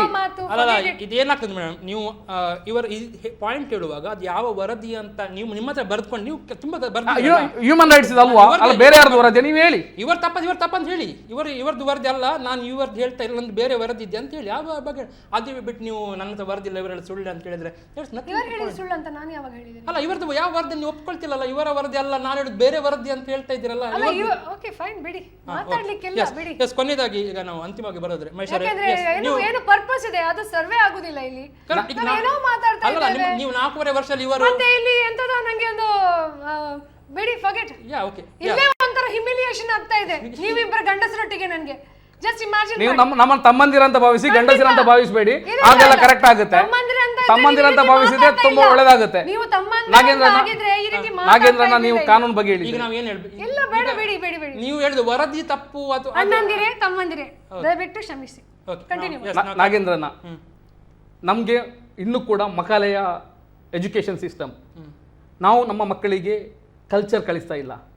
ನಮ್ಮ ಎಜುಕೇಶನ್ ಸಿಸ್ಟಮ್ ಅಲ್ಲಿ ಬದಲಾವಣೆ ಆಗಬೇಕು. ಅಲ್ಲ ಇದಕ್ಕೆ ಸಹ ಕಾಂಗ್ರೆಸ್ ಕಾರಣವಾ? ಹೌದು, ಮಕಾಲೆಯ ಸಿಸ್ಟಮ್ ಅನ್ನು ಇವತ್ತು ಕೂಡ ಭಗತ್ ಸಿಂಗ್ ಅನ್ನು ಟೆರರಿಸ್ಟ್ ಅಂತ ಸೂಚನೆ ಮಾಡಿದ್ದು ಕಾಂಗ್ರೆಸ್. ನಿಮ್ಗೂ ಕಲ್ಚರ್ ಇಲ್ವಾ? ನಮ್ಮ ಮಕ್ಕಳಿಗೆ ಅಂತ ಕಲ್ಚರ್ ಗಳನ್ನು ನಾವು ಇನ್ಸ್ಟಾಲ್ ಮಾಡಬೇಕು. ಕಾಂಗ್ರೆಸ್ ರೂಲಿಂಗ್ ಇಷ್ಟು ವರ್ಷ ಇತ್ತು. ಈಗ I think so you must be around 35 or so whatever. So ನಿಮ್ಗೆ ಸಹ ಕಲ್ಚರ್ ಇಲ್ಲ ಹಾಗಾದ್ರೆ? ಅಲ್ಲ ಎಲ್ರಿಗೂ ಬರುವ ರೀತಿಯಲ್ಲಿ ನಾವು ಅದನ್ನು ಬೋಧನೆ ಮಾಡಬೇಕು. ನಮ್ಗೆ ಕಲ್ಚರ್ ಇಲ್ವಾ ಅಂತ ನೀವು 1 ಗಂಟೆಗೆ ಕೂತ್ಕೊಂಡಿದ್ದಾಗ ನಿಮಗೆ ಅನಿಸ್ಲಿಲ್ವಾ? ನಂಗೆ ಗೊತ್ತಿಲ್ಲ ಅಂದ್ರೆ ಇವರು ಹೇಳ್ತಾ ಇದ್ದಾರೆ ಯಾರಿಗೆ ಕಲ್ಚರ್ ಇಲ್ಲ ಅಂತ. ಯಾರಿಗೆ ಕಲ್ಚರ್ ಇಲ್ಲ ನಾನು ಹೇಳಿಲ್ಲ. ಬಿಜೆಪಿ ನಂಬುದಿಲ್ಲ ಮೇಡಮ್, ನಿಮ್ಮನ್ನ ನಂಬ್ತೀನಿ. ಅತ್ಯಾಚಾರ ಮಾಡುವಂತ ಮನಸ್ಥಿತಿಗೆ ನಾವು ಅವರಿಗೆ ಕಲ್ಚರಲ್ ಎಜುಕೇಶನ್ ಕೊಟ್ಟು ಸರಿ ಮಾಡಬೇಕು. ಯಾವ ಕಲ್ಚರಲ್ ಎಜುಕೇಶನ್ ಕೊಟ್ಟರು ಅಷ್ಟೇ ಅವನು ಅತ್ಯಾಚಾರಿಯೇ, ಅವನು ವಿಕೃತಕಾಮಿ. He is a mental socio-psycho person. He is a psycho. Yes, correct. He is not a human being. Correct. He is a psycho. Correct. When he is a psycho, ಅವನು psycho ಆದಾಗ ಅವನು ordinary ಜನರೊಟ್ಟಿಗೆ ನಿಮ್ಮಂತ ಜನರೊಟ್ಟಿಗೆ ಬದುಕಲಿಕ್ಕೆ ಅವನಿಗೆ ಅರ್ಹತೆ ಇಲ್ಲ. ಸೊ ಅವನು ಎಲ್ಲಿರ್ಬೇಕು ಅಲ್ಲಿ ಅವನನ್ನು ಕೂರಿಸ್ಬೇಕು. ಹೇಗೆ ಕೂರಿಸ್ಬೇಕು? ಅವನನ್ನು ಅದೇ ರೀತಿಯಲ್ಲಿ ಕೂರಿಸ್ಬೇಕು. ಹಾಗಾದ್ರೆ ನಾವು ಈಗ ಒತ್ತಡ ತರುವಂತ ತಂತ್ರ ಅಂತೇಳಿ ಪ್ರತಿಭಟನೆ ಮಾಡ್ತೇವಲ್ಲ, ಹಾಗಾದ್ರೆ ನಾಳೆ ಯಾವುದೇ ಹೆಣ್ಣು ಮಗಳು ಅತ್ಯಾಚಾರಕ್ಕೆ ಒಳಗಾದ್ರೂ ಕೂಡ ಯಾವುದೇ ಸಂಘಟನೆ ಪಕ್ಷ ಮಾಡಿದ್ರು ನೀವು ಬೆಂಬಲಕ್ಕೆ ನಿಲ್ತೀರಿ ವೈಯಕ್ತಿಕವಾಗಿ? 100% ಇದು ನನ್ನ ಮಾತು. ನಾನು ಸೋಶಿಯಲ್ ಎಕ್ಸಾಕ್ಟ್ಲಿ ನೀವು ಆನ್ ರೆಕಾರ್ಡ್ ಹೇಳ್ತಾ ಇದ್ದೀರಿ. ನಾಳೆ ಬಿಜೆಪಿ ಅವರು ನಾನು ಹೋಗ್ತೇನೆ ಅವ್ರ ಜೊತೆ ನಿಲ್ಲಿಕ್ಕೆ. I will stand with them when it comes to women. ಹೆಂಗಸರ ವಿಷಯ ಬಂದಾಗ, ಇಂಥ ಪ್ರಕರಣಗಳು ಬಂದಾಗ ಐ ಸ್ಟ್ಯಾಂಡ್ ವಿತ್ ಎನಿ ಸಂಘಟನೆ, deprived of my party or anything. As Prathibha Kulai ಒಂದು ಹೆಣ್ಣು ರೆಪ್ರೆಸೆಂಟೇಟಿವ್ ಆಗಿ ನಾನು ಅಲ್ಲಿ ಹೋಗಿ ಅವರೊಟ್ಟಿಗೆ ನಾನು ಬೆಂಬಲಿಸ್ತೇನೆ. 100% ಮಾಡ್ತೇನೆ. ಮಾಡಲಿಲ್ಲ ಅಂತಂದ್ರೆ ಮತ್ತೆ ಹೇಳಿ. ಮಹೇಶ್ ಅವರೇ, ನಿಮ್ಮ ಪಕ್ಷದಲ್ಲಿ ಯಾರಿಗಾದ್ರೂ ಇಂಥ ಒಂದು ಧೈರ್ಯ ಉಂಟಾ? ನಾಡ್ದು ಯಾವುದೇ ಒಂದು ಹೆಣ್ಣು ಮಗಳು ಅನ್ಯಾಯಕ್ಕೊಳಗಾದಾಗ ಯಾವುದೇ ಪಕ್ಷ ಸಂಘಟನೆ ಮಾಡಿದ್ರೆ ನಾವು ಹೋಗಿ ಅವರಿಗೆ ಬೆಂಬಲ ಕೊಡ್ತೇವೆ ಅಂತ ನೀವು ಹೇಳಲಿಕ್ಕೆ ಸಾಧ್ಯ ಉಂಟಾ? ಒಂದು ಹೆಣ್ಣು ಮಗಳು ಹೇಳಿದ್ದಾರೆ ನೋಡಿ, ಹೆಣ್ಣು ಮಗಳಿಗೆ ಎಲ್ಲಿ ಆದರೂ ಅನ್ಯಾಯ ಆದಾಗ ಅದು ಯಾರೇ ಆಗಿರಲಿ ಪ್ರಥಮವಾಗಿ ಬರುವುದು ನಮ್ಮ ಸಂಘ ಪರಿವಾರದ ಸಂಘಟನೆಗಳು ಅಥವಾ BJP. ನಾವು ಅದು ಒಂದು ವೇಳೆ ಅಲ್ಲಿ ಅವರದ್ದು ಬಂಧನ ಆಗಲಿಲ್ಲದ್ರೆ ಪೊಲೀಸ್ನವರ ಮೇಲೆ ಒತ್ತಡ ಹಾಕಿ ನಿರಪರಾಧಿಯನ್ನು ಬಂಧನ ಮಾಡುವಂಥ ಕೆಲಸಗಳು ನಾವು ಮಾಡೋದಿಲ್ಲ. ಒಂದು ಲಿಮಿಟೆಡ್ ಅವಧಿಯಲ್ಲಿ 1-2 ಲಿಮಿಟೆಡ್ ಅವಧಿಯಲ್ಲಿ ಅವರ ಬಂಧನ ಆಗಲಿಲ್ಲದ್ರೆ ಅಥವಾ ತನಿಖೆ ದಿಕ್ಕು ತಪ್ಪಿದೆ ಅಂತ ಅನಿಸಿದಾಗ ಯಾರದು ನಾವು ನೋಡಿಲ್ಲ. ನಾನು ಹೇಳಿದಲ್ಲ, ಕೇರಳದಲ್ಲಿ ಆದ NSU ಸ್ಟೂಡೆಂಟ್ನ ವಿಷಯದಲ್ಲಿ ಕೂಡ ನಾವು ಪ್ರತಿಭಟನೆ ಮಾಡಿದ್ದೇವೆ, ಅಥವಾ ಬಿಜಾಪುರದಲ್ಲಿ ಆದ ಭಾನು ಬೇಗಂನ ವಿಷಯದಲ್ಲಿ ಕೂಡ ನಾವು ಪ್ರತಿಭಟನೆ ಮಾಡಿದ್ದೇವೆ. ನೀವು ಯಾರ್ದು ಆದ್ರೂ ನೀವು ಮಾಡ್ತೇವೆ. ನಾನು ನನ್ನ ಸಹೋದರಿಯ ಮೂಲಕ ಕಾಂಗ್ರೆಸ್ನವರಲ್ಲಿ ಏನು ರಿಕ್ವೆಸ್ಟ್ ಮಾಡ್ತಾ ಇದ್ದೇನೆ ಅಂದ್ರೆ, ದಯವಿಟ್ಟು ಸಿಲೆಕ್ಟಿವ್ ಔಟ್ರೀಚ್ ಮಾಡಬೇಡಿ. ರಾಜ್ಯಕ್ಕೆ ಮಾಡ್ಲಿಕ್ಕೆ ಡೆವಲಪ್ಮೆಂಟ್ ಇಶ್ಯೂಗಳನ್ನು ತಗೊಳ್ಳುವ. ನಿಮಗೆ ಮೇಲಿಂದ ರಾಹುಲ್ ಗಾಂಧಿ ಅವರು ಕೊಡ್ತಾರ ಅಂತ ಹೇಳಿ ದಯವಿಟ್ಟು ಇಲ್ಲಿ ಬಂದು ಅಂತ ಕೆಲಸಗಳನ್ನು ಮಾಡಬೇಡಿ. ಧರ್ಮವನ್ನು ನೋಡಬೇಡಿ. ಯಾರೇ ಹೆಣ್ಣು ಮಗಳಾಗ್ಲಿ, ದಿವ್ಯಾ ಆಗ್ಲಿ, ಆಸಿಫಾ ಆಗ್ಲಿ, XYZ ಯಾರೇ ಆಗ್ಲಿ, ಹೆಣ್ಣು ಅಂತ ಆದಾಗ ನಾವೆಲ್ಲ ಒಟ್ಟು ಸೇರ್ಕೊಳ್ಳುವ. ಸುಮ್ಮನೆ BJP ಕಾಂಗ್ರೆಸ್ ಹಾಗೆ ಹೀಗೆ ಅದು ಅವರ ಪಕ್ಷ ಇವರ ಪಕ್ಷ ಬೇಡ, ಅಗತ್ಯ ಇಲ್ಲ. ಹೆಣ್ಣು ಮಕ್ಕಳಿಗೆ ನ್ಯಾಯ ಸಿಗಬೇಕು, ಮತ್ತೆ ಇಂಥ ಪ್ರಕರಣಗಳು ಆಗಬಾರ್ದು. ಓಕೆ, ಸೊ ಒಂದು ಒಳ್ಳೆಯ ಮಾದರಿ ನಮ್ಮ ಜಿಲ್ಲೆಯಲ್ಲಿ ಸ್ಟಾರ್ಟ್ ಆಗ್ತಾ ಉಂಟು ಅಂತ ಅನಿಸ್ತಾ ಉಂಟು. ಯಾವುದೇ ಹೆಣ್ಣು ಮಗಳಿಗೆ ಅನ್ಯಾಯ ಆದರೆ ಕಾಂಗ್ರೆಸ್ ಮತ್ತು BJP ಒಟ್ಟಿಗೆ ಸೇರಿ ಪ್ರತಿಭಟನೆ ಮಾಡುವಂಥ ಒಂದು ಟೈಮ್ ಬಂತು ಅಂತಾದರೆ ಬಹುಶಃ ನಾವು ಅದಕ್ಕಿಂತ ಒಂದು ಖುಷಿ ಪಡೋದು ಅಥವಾ ಅದಕ್ಕಿಂತ ಸಮಾಧಾನ ಪಡೋದು ಬೇರೆ ಇಲ್ಲ. ಯಾಕಂತ ಹೇಳಿದ್ರೆ ಬೇರೆ ಬೇರೆ ಪ್ರತಿಭಟನೆ ಆದಾಗ ಮತ್ತೆ ಡಿವೈಡ್ ಆ್ಯಂಡ್ ರೂಲ್ ಆಗುತ್ತೆ. ಎಲ್ಲರೂ ಒಟ್ಟಿಗೆ ಮಾಡಿ, ಯಾವುದೇ ಧರ್ಮದ ಹೆಣ್ಣುಮಗಳಿರಲಿ, ಯಾವುದೇ ಜಾತಿ ಇರಲಿ ಅಥವಾ ಯಾವುದೇ ಪಕ್ಷ ಇರಲಿ, ಒಟ್ಟಿಗೆ ಮಾಡುವಂಥ ಕಲ್ಚರ್ ಬಹುಶಃ ಪ್ರತಿಭಾ ಕುಳೆ ಅವರಿಗೆ ಸ್ಟಾರ್ಟ್ ಮಾಡ್ತಾರಂತಾದರೆ ಅದಕ್ಕಿಂತ ದೊಡ್ಡ ಗ್ರೇಟ್ನೆಸ್ ಬೇರೆ ಇಲ್ಲ. BJP ಕೂಡ ಅರ್ಥ ಮಾಡ್ಕೊಳ್ಳಿ, ಮತ್ತು ಪ್ರತಿಭಾ ಕುಳೆ ಅವರಿರುವಂಥ ಪಕ್ಷದ ನಾಯಕರು ಕೂಡ ಅರ್ಥ ಮಾಡಿಕೊಳ್ತಾ ಇದ್ದಾರೆ. ನಿಮ್ಮ ವೈಯಕ್ತಿಕ ಹೇಳಿಕೆ ಮೇಡಮ್, ಅಥವಾ ಇದು ನಾಳೆ ನೀವು ಕಾಂಗ್ರೆಸ್ ಆಫೀಸ್ ಹೋಗಿದ್ದು? ನನ್ನ ವೈಯಕ್ತಿಕ ಹೇಳಿಕೆ, ಇದರಲ್ಲಿ no tag with any political party. ಅಲ್ಲಿ ನೀವು ಕನ್ವಿನ್ಸ್ ಮಾಡ್ತೀರಾ ಒಂದು ನಾಳೆ ಕಾಂಗ್ರೆಸ್ ಆಫೀಸ್ಗೆ ಹೋಗಿ? ನನಗೆ ನನ್ನ ಸ್ವಂತಿಗೆ ಇದೆ. ಫಸ್ಟ್ ನಾನು, then comes everything. Okay, so I have my decision. ಅಲ್ಲ, ಒಂದು ಸಂಘಟನೆ ಅದು ಪಕ್ಷ ಇಡುವಾಗ ಒಟ್ಟಿಗೆ ಇದ್ರೆ ತಾನೆ ನೀವು ಫಸ್ಟ್ ಶಕ್ತಿ ನಾನು ಬರೋದು. ಪ್ರತಿಭಾ ಕುಳಾಯಿ ನಾನು, ಗೊತ್ತಾಯ್ತಾ?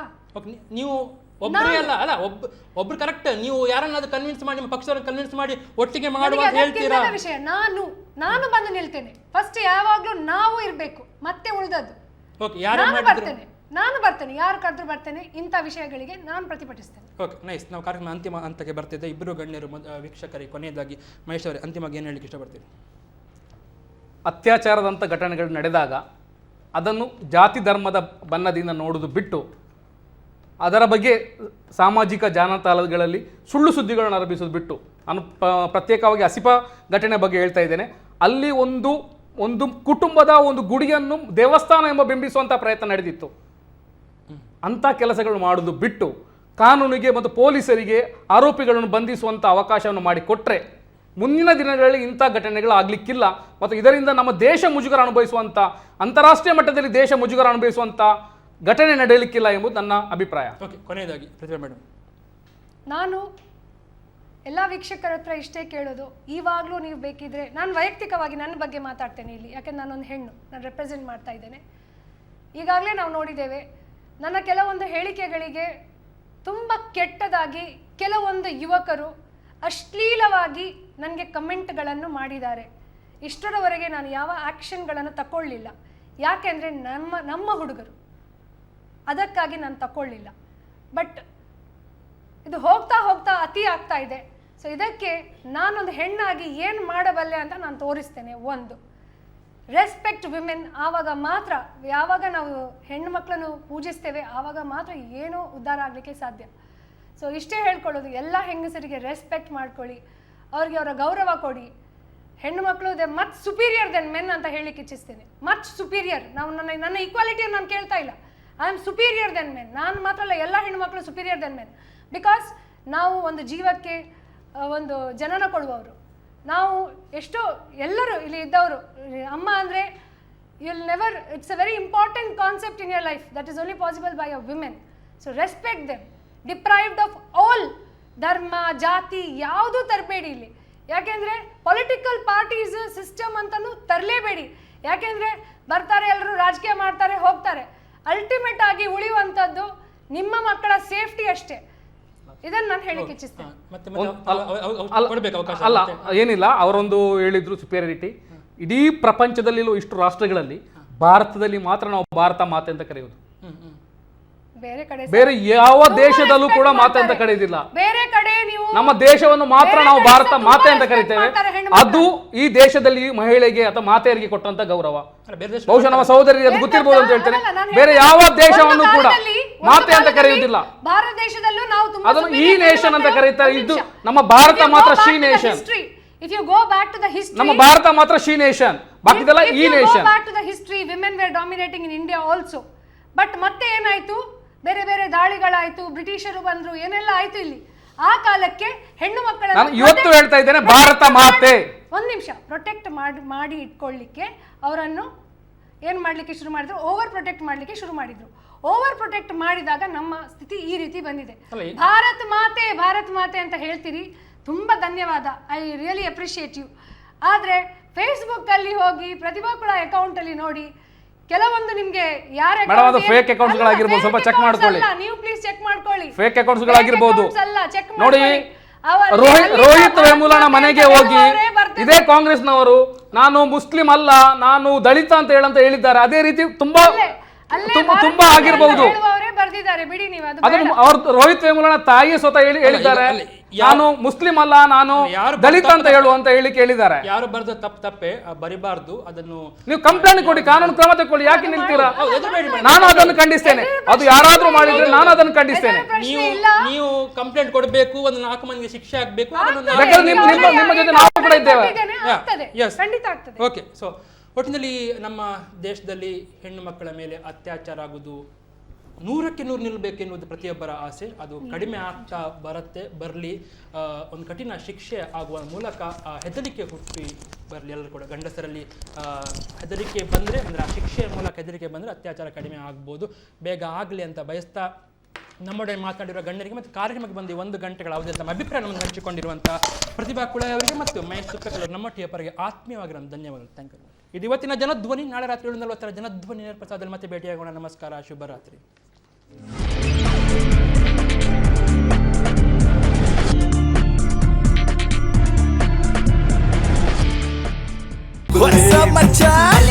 ನಮ್ಮ ಟಿವಿ ಫೇಸ್ಬುಕ್ ಪೇಜ್ ನ ಲೈಕ್ ಮಾಡಿ, ಯೂಟ್ಯೂಬ್ ಚಾನೆಲ್ ನ ಸಬ್ಸ್ಕ್ರೈಬ್ ಮಾಡಿ. ನಮ್ಮ ಎಲ್ಲಾ ಯೂಟ್ಯೂಬ್ ವಿಡಿಯೋ ಅಪ್ಡೇಟ್ಸ್ಗೆ ಬೆಲ್ ಐಕಾನ್ ಕ್ಲಿಕ್ ಮಾಡಿ. ನಮ್ಮ ಟಿವಿ, ಕರಾವಳಿ ಕರ್ನಾಟಕದ ನಾಡಿಮಿಡಿತ.